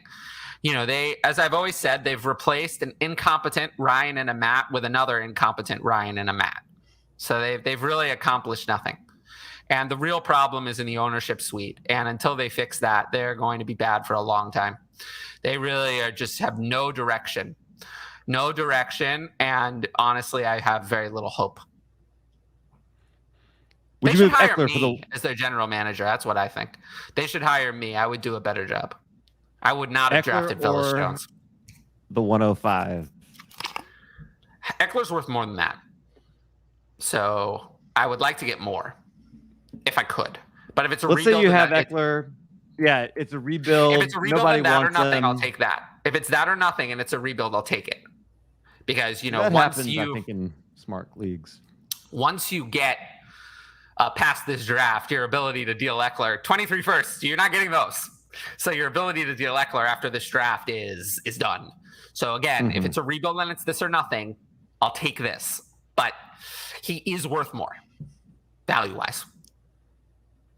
Trade Analyzer on DynastyFootball.com agrees with you. He's got more value, definitely. But the Trade Analyzer also sometimes you have to take it. I don't want to say the Trade Analyzer is useless for this trade, but the Trade Analyzer does not comprehend that the 102 and 105 have almost identical value. It does not comprehend that. It does the picks on a gradiated, what's that word? Gradient. Sliding, predetermined gradient sliding scale. So it's not actually going to tell you now, the difference between the two, the 102 and the 105. So just be aware that is how the Trade Analyzer is programmed. So it won't tease that out for you. That's why we still need humans. From the top rope, Williams couldn't beat out Olave at Ohio State. Why is he the better wide receiver? Well, should I knock Olave for being the wide receiver 3 this year at Ohio State then? I mean, I could do that, right? So, I don't know. Why does it make him better? I don't know that, Williams produced more. That's why. I mean, Williams had a season where he produced more. Olave is very safe and didn't produce as much. So he doesn't have the high-end ceiling. That's why. I mean, I just don't see a universe in which Chris Olave is really a game breaker. Someone where you're like, yeah, he's my difference maker on my dynasty team. I'm like, yes, Chris Olave. That player is like my cornerstone asset. That is not a reality. Whereas Jameson Williams could be that. So that's the difference between the two players. the only world in which I can see that is Michael Thomas doesn't, fully recover, doesn't that put on a doesn't Saints matter. uniform again. The Saints are bad. They're losing in a lot of games, and they unleash Jameis to be capital letter Jameis. Then I could see it. Sure, but no matter what the situation, a player who doesn't have that ceiling is not going to be that good. Yeah. So you know that. 305 or Penny? Penny. What are you getting at 305? Yeah, I think he was trying to get him. Yeah. Yeah, Penny. Yeah. Dustin says, "Evening, gents. I haven't participated in one of these since last season. Well, welcome back, Dustin. Glad to have you back in here. 10-team Superflex took Wilson at 105 and Pickens at 108. Love the talent and potential, but is that a reach on Pickens? That's about as early as I've seen him going. But I think if you wanted him, you're not going to let him. In a 10-team Superflex, I won't take him there. In a 10-team Superflex, I'd probably let him go until, let's see. I'd probably let him go until at least 109, maybe 110, but at least 109. Yeah. I'd let Olave and Sky Moore go above him. So, yeah, I'd say a little bit of a reach. Wilson at 105 is a good pick, though. Wilson at 105 is good. I don't hate Pickens at 108. I probably wouldn't personally take him there, but here's the deal with this year's crop of receivers. The consensus is it doesn't exist. Everybody's got somewhere. They're all shaken up a little bit differently. So if that's your guy, it's not egregious at that point. I feel like it's a little bit of a reach, but I don't hate it. It's not terrible. I just feel like in a 10-team Superflex, I just have no interest in Kenny Pickens. If you're starting Kenny Pickens, your team is a loser. You're a loser. You're not going to have in a 10-team Superflex. If your Kenny Pickens is one of your starters, your team is not good. So, well, Kenny Pickett. So George Pickens, though. I think he's talking about George Kenny Pickens. Pickens. Yeah. Oh yeah, it's wrong on the screen. But that will be interesting when Pickens. Someone wanted to challenge me to a tongue twister. Say Pickett throws to Pickens. Pickett throws to Pickens 5 times fast. I was like, I couldn't even get through it once without the two names together just now. So the odds I'm going to be able to get through that 5 times are low. So Pickens at 108 is a bigger reach. I like that a lot less. Jeez, I'm tired today. All right, here we go. Dustin, Chase, DJ Moore, Bateman, Rondale Moore, Cooks, and Corey Davis are in my wide receiver room already, waiting for Pickens to develop for your. Okay, so kind of adding some context there. He's got time to wait on him. Sam Howell is Baker Mayfield, but with trash draft capital. He's a little more mobile than Baker Mayfield. And I don't know if he is as. He certainly didn't, in some way, I don't know. He didn't play at Oklahoma. 110 and 204 for Terry McLaurin and a 2023 third. Terry McLaurin. If you look at it really quick, you say it's Terry McLaurin easily, but it's not the worst deal I've ever seen. I actually don't. It's just the 110 Jahan Dotson. Like, are you drafting like his replacement there instead? Right. Yeah. If you were getting Sky Moore at the 110, then I would like it a lot better. But if it is Jahan Dotson or Christian Watson, then I'm not as interested. Or George Pickens. George Pickens definitely not. About. Yeah, George Pickens definitely not. Yeah. 1 QB, have Lamar, Burrow, with Chase and Higgins, and Watson probably going to deal. Watson, what should I try and get in a 14-team league? What are you looking for if you have Watson? You can trade him away. It's 1 QB. I don't know. What are you going to get? Yeah. Yeah. Trading a quarterback in a 1 QB. Probably not as much as you want, especially when you factor in what kind of time he's going to miss. So, because that's still a big unknown. I think you're better off holding right now. It's not going to be much. Yeah, I agree. Don't do it now. Plus, I mean, Lamar's got some injury history. Like, might as well just. I guess maybe he's got Burrow. Yeah, I mean, yeah. Right. I don't mind trying to deal him, but just maybe not right time. 10 teams sent 110 and A-Rob for 106 and a 2023 third. Oh, ooh. I like it. I'll take the 106 so I can get Jameson Williams at worst. Yeah, I'll take the 106 side pretty easily, actually. So it's not very close. It looks bad. It looks better when you look at the players you're going to get than if you look at the pick values. I don't feel like I'm trading A-Rob until during the season. I kind of want to see him and Matt Stafford together. Sure, but this is another example of the firsts are on the board now. A-Rob's turning 29. If you don't trade A-Rob now, you're stuck with him. John, what are your thoughts on Rashad Bateman moving forward? Are we selling high? Or are we enjoying his ascent to the moon?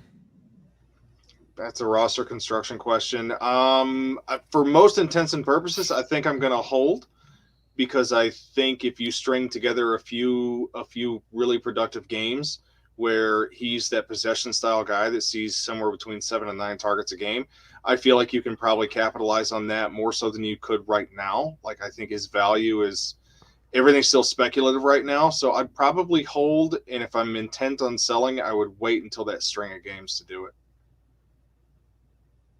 I don't know how much it depends on roster construction, but this more depends on, is there that original Bateman truther in your league that's willing to overpay? Because if I'm willing to get an overpay, I'm willing to move anybody. So, generally when good news happens for a player, I almost immediately put that player on the block. He's someone I would be interested in moving. I'm not overly attached. I was not a Bateman truther. Since I wasn't a Bateman truther to begin with, and I don't have a high opinion of the Ravens passing offense, Lamar as a passer, or the idea that they're going to pass the ball more, that probably means I'm pretty out on Bateman compared to most. But the ranking might, where is Bateman in ADP? It just came out. Where is he? I can tell you here in just a second. While I'm looking up that, rank these three: Elijah Moore, Terry McLaurin, or Chubb in a 1 QB. Chubb, Moore, McLaurin. What do you think, John? Chubb, McLaurin, Moore. Yeah, to me, McLaurin is a good bit down. None of these players are that close, actually, to each other for me.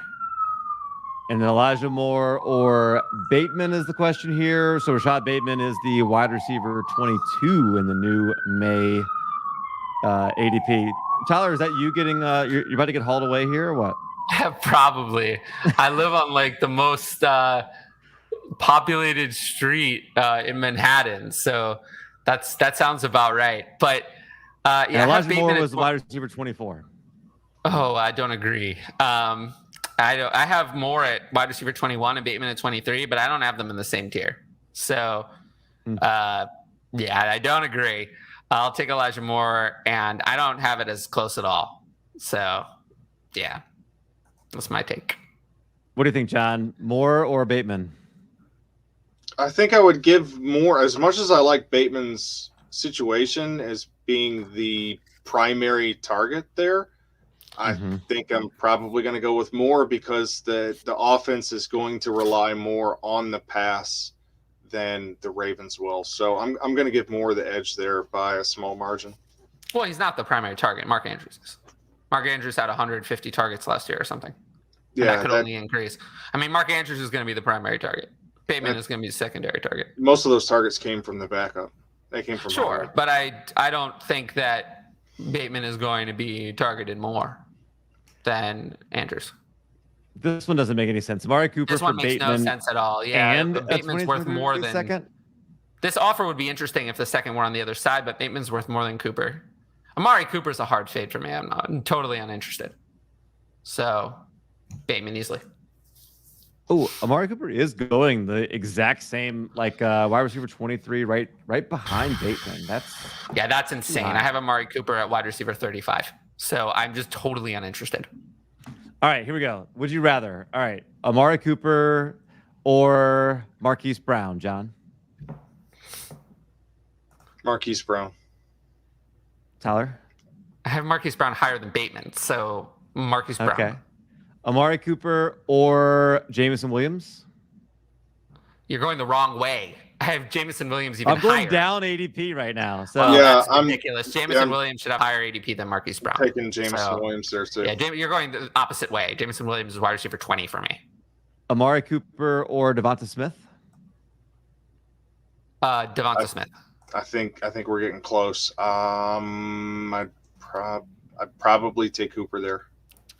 I'm not interested in Amari Cooper. How about Cooper or Amon-Ra St. Brown?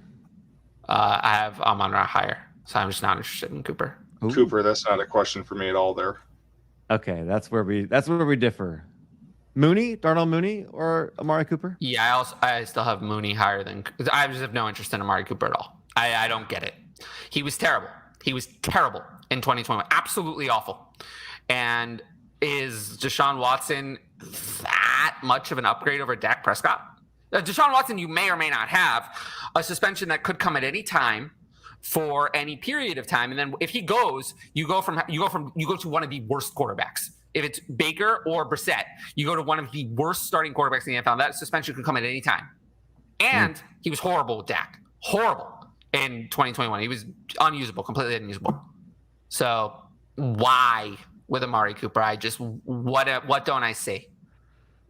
Well, I don't get it. What don't I see? I like the pairing of Deshaun Watson, who is accurate both with the deep ball and in the short to intermediate routes, who can distribute well. You're right. Is it a huge upgrade over Dak Prescott? No. But he had other people to contend with, and I don't think that same, arsenal is the arsenal is different in Cleveland. You've got a field stretcher, and then what? David Njoku. I mean, that's it. So I hear you. The target tree is a little bit more narrow, and for that reason, I'm kind of leaning that Amari Cooper should easily lead this squad in target share. I hear you, but he's 28. He's turning 28, and the yards per target down, catch rate down, the total yards down. I mean, he played plenty of games. He just didn't see the targets, receptions per game were down. He was propped up by 8 touchdowns on 68 receptions, which ties a career high, even though his reception numbers were way down. Yardage was way down. So if he scores his average touchdown rate, Amari Cooper's ranked where I have him for everybody. He's not, because he scored a few extra touchdowns on Dallas, who, I don't know if Cleveland is going to be a better offense than Dallas was last year. So I think Amari Cooper is just a disaster waiting to happen. He looked like he'd lost a step last year. Like, he just didn't look like the same guy. The fact that he's only 28, I hear you. But 2019, I hear you. But 2019 and 2020, Amari Cooper were better. They just were. They were better on the field. They were better. He was a better player those years. 2021, Amari Cooper was not as good. And you can make a lot of excuses. I mean, he had COVID, there were injuries, but he was injured at times in 2019 and 2020, but somehow he produced during those years. 2021, the production wasn't there. It looked like he lost a step.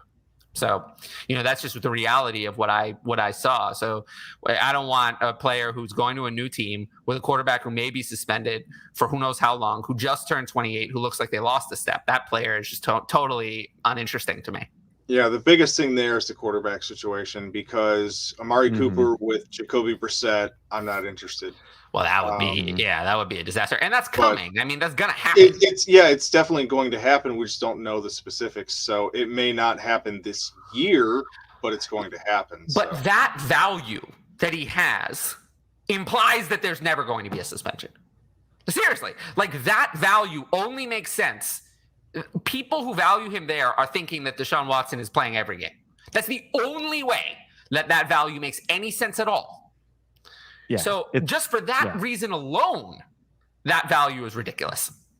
It'll be interesting to see when I actually sit down and finish my ranks, where I'm going to have him for Dynasty compared to where he's going to land for best ball. Our redraft is going to be drastically different. So because of the looming suspension and the unknown. So I'm in agreement with you there for sure.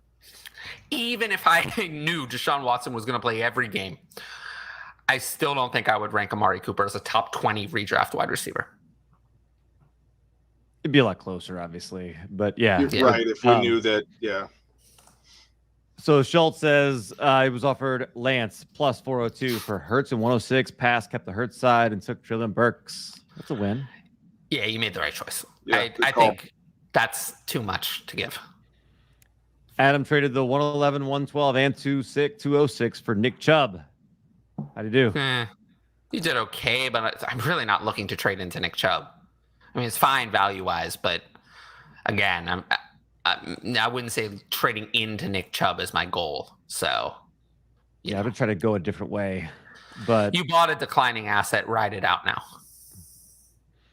10-team Superflex, start 3 wide receivers straight away. Cooper, 4-8, 2023 first. I know this answer is Easily, yes for yeah. No, absolutely. Tyler. I think it's easily yes for me too. How about you, John? Yeah, it's still a yes for me. I'm still going to take the 23 first on that side. Let's see. I don't know that we would do anything more than speculate here. This is just a guess. I don't know. No, I think I know what he's asking. He's not asking injury. He's asking, or if he's asking injury, I don't know. But if he's asking about Dalvin Cook's legal situation, which we have, I think in the cultural mind of Dynasty, Alvin Kamara's legal situation has kind of overtaken Dalvin Cook's, and we just don't talk about Dalvin Cook's as much. But don't forget that it's still out there. A suspension is still possible. I am leaning that there won't be one. It just seems like there's no momentum from any reporting, league, nothing. Nobody's really calling for a Dalvin Cook suspension. Whereas the Alvin Kamara one keeps simmering and simmering and simmering. And I do think that eventually something comes out and the suspension comes. But I would say for Dalvin Cook, whether I agree with the decision or not, I am expecting that there will be no suspension for Dalvin Cook at this time. I'm it. Kind of in the same range there. I don't know that there's been enough smoke to call for a fire, so I'm we still just haven't really heard about it since the initial reporting. Right. And if that's not to say that there isn't anything there, but I would say more likely than not, there'll be no suspension. Adam, don't do this. Yeah, traded 106 and it's already first for the 102. Don't do that. Yeah, that's a big mistake. And I don't know, maybe ask us next time before you do it. I was just gonna say the same thing. Yes. Like this, this is why this show exists, is so you don't do that. That's why the show exists. Twitter, when it's not shadow banning me, exists, and my Patreon exists. All the DLF forums exist. You have the Ask DLF team function in there.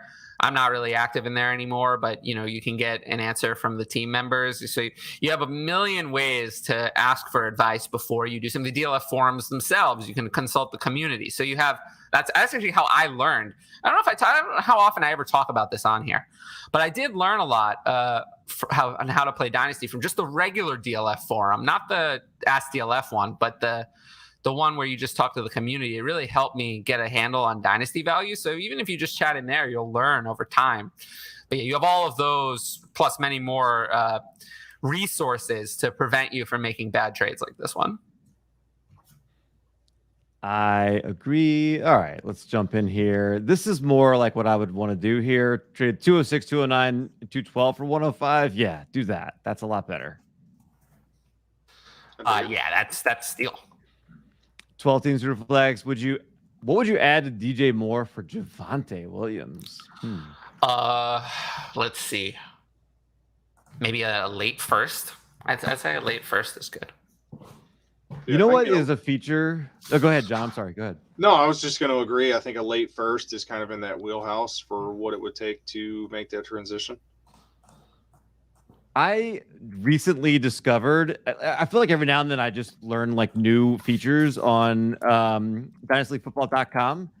And I just recently saw that you can go to the trade finder and it will make suggestions for you exactly like this. Like it'll say like, what is something to potentially add. So I just pulled this up and it's saying like a 2023 seconds might be a decent that won't addition. Get done. And also, yeah, that's a good feature in the trade analyzer. 112, 111. Yeah, a 2024 first, maybe. I don't know if I want to do that, though. Give up a blind first just for this. Probably not. So anyway, it's at least something to get your wheels turning if you have a question like this. And we're not currently live. That wouldn't be a bad way to do it. Let's see. Here we go. Trade Tyreek for Dalvin and a 2025 first and a second. I mean, sure, because Tyreek and Dalvin are not worth that different in value. So I guess I'll take it. It's weird. I I don't even know if I like 2025 picks being allowed to be traded. I don't know if I'd recommend that. I like opening the 2 years picks kind of when like MFL or Sleeper rolls over, not after the draft. So I don't like having 3 years. I like having 3 years for that short period of time in the offseason through the rookie draft because it promotes movement during the rookie draft if you have the 2024s in there. But I don't think 2025, like I think 2025 should open up when you move your league to next year. So for MFL, that's in early February. For Sleeper, that's usually in January. But that's when I think 2025 should come in. So just as a point on that, I don't like having the 2025 picks in right now. If they are there, then I would take the Dalvin side just because why not? So incoming freshmen right now will be early players in 2025. I have an issue with this. I have an issue with this generally, but take the Dalvin side if you have to. I'm kind of out on Tyreek. I think it also like shows that this guy does some serious trading because if that's what he has for capital, that tells me that he's traded a lot of assets to get where he is right now. So I don't know that I would do that yet. And again, I'm in the same boat with you. I don't know that I like trading that far in advance where you don't have enough film on some of these players to know what you're trading into. It's too blind. So you'll be drafting someone who is right now a high school senior and wrapping up their high school senior season. That's who you're going to be drafting. That's a tough call for me right there, and it shows that there's not a lot of equity like draft capital left on that particular roster. So I'd hold and see what develops. Waivers for rookies. So basically, this is a question of who your favorite deep sleepers are for rookies. John, anybody you wrote up for the magazine maybe that deep sleeper you're excited about? Well, I mean, the one that stands out from this group right here, I think would be Zamir White. And I think that's because he should have been picked. Yeah. So that's my first thing. The other thing is we already know that they did not pick up the 5th-year option for Josh Jacobs. So the Zamir White one, I think that one right there should be your primary target. Yeah, absolutely. Yeah, Zamir White should have gone early. Yes. Way earlier than that, at least. Right. Okay, so what about like Tyler Beatty? Nah. Somewhere like that. Well, I mean, they showed their hand there. That's depth because they went out and signed Mike Davis. Mike Davis, thank you. His name just flew right out of my head. Tyler Beatty's not on my list. Right. I didn't really like him as a prospect. So I didn't like him as a prospect. He went in the 6th round. I'm just not so interested. Kyron Williams, though, maybe. That would be the second one. Yeah, Snoop Connor. I mean, Snoop is kind of interesting. Snoop Connor, I'll be honest, that was not on my radar pre-draft. But, he landed in a decent situation. Monty or 2023 first. David Montgomery. First. I'll take the first. Callan Carp, the homie. What's up, Adam? We are about roughly 20 minutes. We're in overtime already, and we got a lot of questions. We're trying to get to as many of them as we can. Wrap up here in about 15 minutes or so, I would say. Traded out a ton in a recent startup, says Really Truther. T-Law at the 309, good value, though. The usual 12-team Superflex, 1.5 tight end premium. If I'm getting Trevor Lawrence at 309 in a Superflex, that's awesome. I did a Trevor Lawrence trade recently to get Trevor Lawrence. Did you? Yeah, I traded the 101 and a 23 third for Trevor Lawrence and a 23 second. So I like it. I got Lawrence. I got Lawrence plus for the 101, which I like. But yeah, 309 is good value. I still have Lawrence very high. Yeah, I like the value there too. So I think we're all in agreement on that one. I like him at 309. You get him, that late, I'm good with it. Absolutely. Yeah, he's got an ADP now of the QB 12 going off the board at 20 overall. So you got a steal at 309, really. Right. Trying to move from the 106 to the 102. What's the cost? I mean, we just thought about a bad one. Yeah. Yeah, the cost is I think you're fine staying at 106. Just stay at 106. Yep. I've seen Garrett Wilson drop to the 106, who I would take at 102. So stay at Yeah, 106. it's so different from I draft would to say Kenneth draft. Walker at 102, So- but still. I don't see Right. Garrett Wilson as that different. Jeez. You guys talk about trading picks on the clock all the time. You explain how you guys do the slow drafts to a dynasty We newbie. had this question, and if you want just like a short explanation, I would say just take advantage of your time on the clock. When you're on the clock, you have leverage because you can click a button to have a player, right? Like, Right. I don't know. But I also saw, Nick, that at some point somewhere you were interested in my Patreon, and I'll walk you through this if you sign up for that. Otherwise, if my Twitter gets turned back on, I will get you on there. I have a clear idea of what you are looking for if you want to trade a pick. I think, I think that's one of the things is have some clarity. And yeah, there are services like Tyler's Patreon is good at helping you with that. Freaks on 49er. Hope Jimmy goes away now. Yeah, I think a lot of 49er fans seem to be thinking that, but it's not just 49ers fans. I think it's the fantasy community, like the Trey Lance managers, the Debo managers, the Ayuk managers. Like we all just want the clarity. So we're with you, Freak Stomp 49er. 12-team Superflex asked FF Lefty or 104 and 108 or Pittman and 2023 first. Pittman and 23 first. Yeah, I think Pittman over anybody you drafted 104. No, I'd rather have the wide receivers at 104, but I'd rather have 23 first over 108 more. If Drake and London are gone, which is who I would. Drake and London. Sorry, and Burks and London are gone, which is what I would expect. I still want the Pittman side anyway, because the 23 first over 108 is a huge advantage.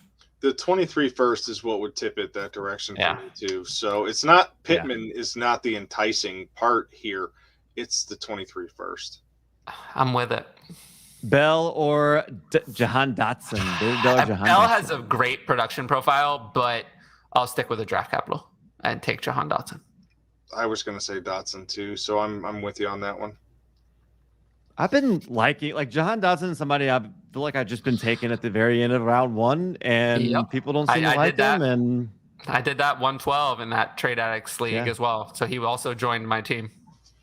I'm going to end up with him on a lot of my teams. I did see also that Adam, who I did the Dynasty Refinery show with, Adam said he's going to end up with Dotson a lot. We talked about the NFL and their draft capital and some of that stuff. If you want to go check that out, it's really good. Burks or Wilson? Wilson. For you guys. Take Wilson. It's Burks for me. I knew we were going to be different on that one. Let's see. Algier or Rashad White? Rashad White, easily. I mean, the draft capital is superior. Rashad White I had ranked higher as a prospect anyway. So I also had Rashad White higher as a prospect. I think I'm on record as saying that I believe Rashad White is the best receiving back out of this class. It's Rashad White by a small margin for me. I think Breece Hall is the best receiving back in this class. But I think it's Rashad White. I like Breece Hall's receiving profile. Sure. I like James Cook's receiving profile too, but Rashad White for me is the most fluid pass catcher of this bunch. 100%. And I the fact that we forget how good of a receiver Breece Hall is because he's so good at everything else. It's not the only thing he's good at, like James Cook and Rashad White. That's why I think it doesn't stand out as much, because Breece Hall is actually good at everything, whereas James Cook and Rashad White are good at nothing other than catching the ball. Yet maybe they can develop into something more. I don't know if y'all saw this, but you need to go look. Matt Walt, I posted about how Rashad White was talking about how he was coming in to win the job as the RB1, and I was like, oh yeah, good luck. And Matt Waldman came in and dunked on me for that. It's okay. Funny. He had Carson Strong as his quarterback one, so we can. The gift of the little kid that runs in and is all of a sudden scared and runs away. He posted that. He was like, Rashad White when he's only got one player to beat in the hole. This is what it looks like. Luckily, I am not afraid. I am not afraid. You got to respect the response. I So do. that's I awesome. listened to his I love podcast it. where he talked about why he had Carson Strong as QB1. His college target share 18.9% as a running back, 98th percentile. Yeah, it was good. As a receiver. He's so fluid. It's not just the target share. Like if you just watch and I'm more analytics than film. I'll be the first to tell you that. I am by no means a film expert. I'm more analytics, but I love watching the film, and he's so easy and fluid, and just it's a natural thing for him. It's not like you remember when the Bears were trying to force Jordan Howard into pass catching, and he always looked stupid awkward with it. Yes. Like this is the opposite of that. He's so fluid and easy, and it's smooth. It's natural. That's what I like about White. I just love that his on Player Profiler, his best comparable is David Johnson. And do you remember who drafted David Johnson, John? Yeah. Bruce Arians. Oh, where did Rashad White go? Ooh, Tampa Bay. Interesting. I'm interested. I like that. Cat 0, 112, or Chase Claypool in a 12-team Superflex. 112. Yeah, I'm gonna probably side with the 112 there too. Yeah, probably. Panthers can't get Jimmy because they owe Darnold a ton of guarantees. I don't know that they care. Darnold owes him some touchdowns, so let's get with it. Jesus. The Panthers ownership group just wants to win. Like they'll do anything. And somehow the Rams always find money. I don't know how they find money to do have everyone. They are quietly funded by DB Cooper's ghost. I don't have any other explanation. That's all I've got. That's my favorite one. I like that. I want to quote you. Dotson way over Bell. I think so too. Draft capital, I think, is the reason. I like Bell. I like Bell too. I have nothing against Bell. I like Dotson more. First round capital though is better. Ooh, Olave or Sky Moore? Olave for sure. Damon, hey guys, which side? Dynasty, Superflex, Tight End Premium, Logan Thomas, Gallup, Khalil Herbert, Ramondre, or Mike Williams in a 2023 second? Yeah, that side. Yeah, I mean, I don't know. It's a bunch of. I'll take Williams in the second. I'd rather have Williams over Gallup, and then I'd probably rather just have 1 second over all of those players combined. Yeah, and you're clearing roster space and getting rid of people you don't need on your roster anymore. We are clearing. Ramondre Stevenson, I think. If they really liked him, they probably wouldn't have spent another pick on Pierre Strong and then a 6th rounder on Kevin Harris. I don't know what they're going to do. I mean, now again, we have 5 running backs relevant on that team. What are they going to do? Keep all of them? I don't know what they're going to do there. This one's actually pretty easy for me. This is not difficult at all. I want Mike Williams in the 23 second. Yeah, I think Mike Williams is the only thing in there that could really have any high-end value at any time. Right. Yeah, and like I said, I'm pretty out on Ramondre Stevenson. Although I do think that the most likely situation is that this just committee is just going to continue forever.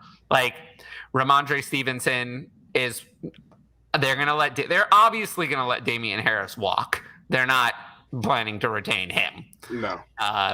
So then next year we have on rookie deals, we'll have Ramondre Stevenson will probably be the starter.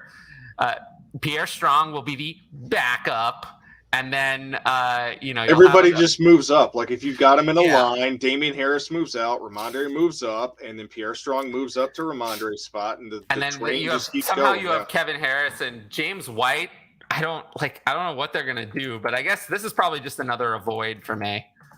But Pierre Strong, I actually don't mind, mostly because, just because he's the cheap one, just in case, I have more room. The problem is that Damian Harris and Ramondre Stevenson are priced kind of how much higher are they ever going to be?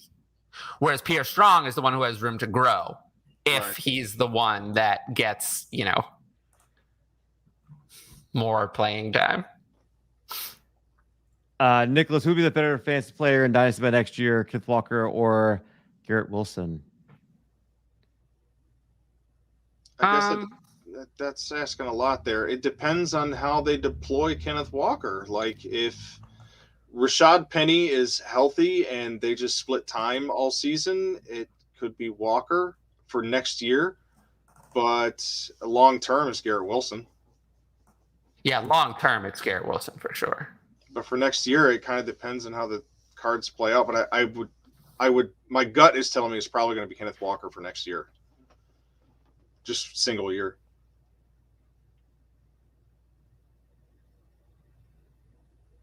Yeah, I mean, I can get behind that. Oh. Cal is. Oh. Okay. Where are we? All right, I will. Back. Okay. I can't advance the questions. I can. Don't worry. Yeah, depends on the format. PPR. Yeah. Okay. Pickens or Bell?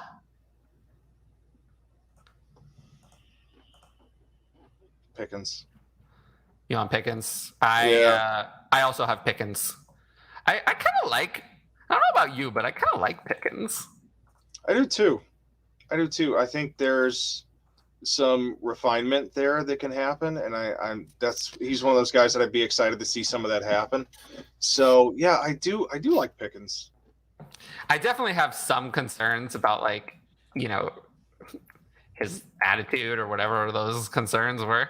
Right. Some, what do they call it? Character issues, Yeah. And they're pretty substantiated, but I'd still rather have Pickens over Bell. He's also going from being, he's still a rookie. So I think some of that character issues kind of get stomped out in the locker room a little bit when you're faced with established people. So that he may have a come to Jesus moment in the locker room from a vet. So yeah, that could be squashed. So I do like that. And all this seems like every time Bell comes up, it seems like we're taking the other thing. I like Bell, but in this case, I like Pickens more. Yeah, no, I do like Bell. It's not like I dislike him. Right. Stephon Smith and a 2023 first, or Godwin, Gallup, and 201. 10 team, start 12, rebuilding team. Interesting.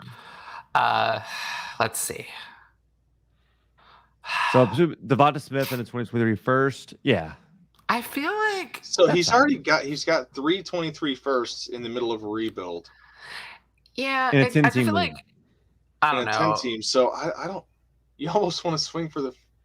You almost want to swing for the fences and go, give me the first, and let me just. I feel like I want more than that, round. though. I want more than this for Godwin, Gallup, and the 201. This feels kind of. It's just kind of light to me. I mean, Gallup and the 201 is almost worth Smith to me, or very close to it. And I don't know. I don't want to give up Godwin for a single 23 first, really, either. So I think I want more. Oh, Nick says Chris Olave is Robert Woods. That could be Chris Olave's ceiling. Awesome for Olave. Yeah, I mean Robert Woods' career. If that's Chris Olave's ceiling, that's fine. That's probably his ceiling. Yeah. Then he's plenty worth like one of those top picks. Yeah, I mean you could also say that Chris Olave's ceiling is Robert Woods without the 4 years in Buffalo. I mean, Robert Woods had some wide receiver 1 finishes. Right, but what I'm saying is his ceiling is Robert Woods if you started Robert Woods' career in 2017. That's probably Chris Olave's trajectory ceiling. Right? FF Lefty, this will seem irrelevant when you get to it, but the word you're looking for is Yes, gradation. That's what the word I was looking for. It's a very big... You know what, FF Lefty, worth the wait. Thank you. Absolutely. Yeah, it was. I honestly think it was worth the wait. Absolutely. Okay. Why do my league mates get mad when I decline their offers? I literally tell them what I'm looking for and why I don't want their offer. It's because nobody is ultimately happy, TK. Like, they're going to be mad at you no matter what you do. So many people want to feel like they're winning the trade that if it doesn't feel that way, even if the value improves both teams and it's good for both sides, it's mutually beneficial. If someone doesn't feel like they're winning, it's a bad trade. Is that you? Do you like that? You want to win them all? I'm not like, there are some people who never make trades because they have to win every deal by a lot. But you won't see me make a deal that's bad on paper. I just don't do it. And that's fair. I think the win a lot. I think that's I think those are the problem. The people who only make deals, like I'll make a deal if it's giving me, I always talk about all the keys, the 2 keys model. Like it has to be like good. You'll rarely see me make a bad market trade. Even if I would prefer it. Like the trade has to be, I'm usually the one taking the trade with the person who's more of a get your guy kind of dynasty manager. I trade a lot with those type of players, and I usually just write off people who are more like me. I often just don't trade with them. Dynasty managers who are more like, value, but also like I'm ruthless. And to me, winning is fun. So, I like winning. I like Jeremy's question here. If you're rebuilding, what are you doing with Cooper Kupp? I mean, that's tough. You got to trade Cooper Kupp if you're rebuilding. Yeah. He's never going to be worth more. And I think you can get like DK Metcalf plus, Jalen Waddle plus. Those would be the first 2 things I would try. Ooh, I would definitely do those. Yeah, nothing well, on the trade finder shows that for sure. Yeah, well, that's what I would try then. Yeah, you've got to capitalize on the value where it is right now. So I'm in agreement with you there. I want your a tier 1 receiver plus a pick in that range. What about like targeting Jalen Waddle, who some people are down on right now because of adding Hill? I just said that. Waddle and Metcalf plus. I heard the Metcalf part. Sorry, I missed the Waddle part. Olave being more like Stephon Diggs, but I don't know. I don't think he's Stephon Diggs. Like Olave is fast. Like people don't realize how fast he is. Stephon Diggs isn't killing people with his speed. Yeah, I think I like the Bobby Trees comp more. 12-team Superflex looking to trade Mariota to a guy who has shown interest in Mariota and hates Breece Hall's landing spot. Okay. All right. I don't think you're getting the 1-on-1 for him. Right. Bateman on the block. No, Kyle, you misunderstood. I'm looking to trade Bateman away. You have Bateman, so no thanks. Okay. Breece Hall 101 with shallow RB depth. What would you trade for Michael Carter to have as a handcuff? I'm just not interested. No, here's, and this is just the way I operate. But when it comes to handcuffs and Dynasty, I want someone else's handcuff. Like if you have Dalvin Cook, I want Alexander Madison. I want that leverage when crap hits the fan. So get someone else's handcuff and use that leverage later. Yeah, it's less about that. It's more just value is how I see it. So if the value just lines up that I happen to get the player, sure, but that usually doesn't happen. I usually don't trade for them because when you're trying to trade for your handcuff, you always get overcharged. Right. Eli Mitchell in 111 or 102? 102. Yeah, I would take the 102 as well. Yeah, Tyrion Davis-Price is not great, but he exists. So. I'm not worried about Mitchell. I think Mitchell's really good. I think so too. But I'll take that. San Francisco likes to use multiple backs if they have multiple backs that are actually healthy that they trust. The problem is that has not happened over the last few years. They've never had multiple backs healthy that they trust at the same time. This just never happened. So if Tyrion Davis-Price is good, he'll eat into Elijah Mitchell's workload. Problem is that just never seems to happen. Really true. The important question: the best way to eat chicken nuggets, popcorn, or fries? Who cares? Fries, nuggets, then popcorn. Yeah, my answer is who cares. I do like chicken nuggets. Fries. Yeah, I would say nuggets, popcorn, and fries, but I'm kind of hesitant in all of them. Give me wings. Just skip the. Give me the wings. I want wings. Now I'm hungry. Freak Stomper loves your hat, John. Thank you. I love it too. I'm a sucker for the powder blue, so I appreciate that. Yeah, Kenneth Walker run routes. There's a lot of wings and tendies. Yeah, they need to be on wings and tendies. I love that. And chicken sandwiches. Sure. Spicy chicken sandwich. Popeye's spicy chicken sandwich. Love it. The only thing that's wrong with your question here, Freak Stomper, is we don't believe anything Pete Carroll says. Nothing. No, you can't. Nothing. Not a So word. let's just see what happens on the field. We'll see if he can cash. And with that, we are done. We went overtime. John, it was awesome to have you on here. Gosh, any last words? Anything else you want to promote or anything else you want to say before we sign off? No, if you get a chance, the draft guide that we put out on DLF is just an amazing conglomeration of work from a lot of different people. And some of it's brilliant and some of it was written by me. So you got to pick and choose and see what you can figure out. But yeah, I really appreciate you guys having me on. This has been a lot of fun, and I appreciate the questions from all the viewers and listeners. Good stuff. Enjoy this. Tyler, what could we be looking for from you this week? The only thing I want to say is just tell Elon Musk that I want my Twitter account to be back to normal. Thank you. I knew that was coming.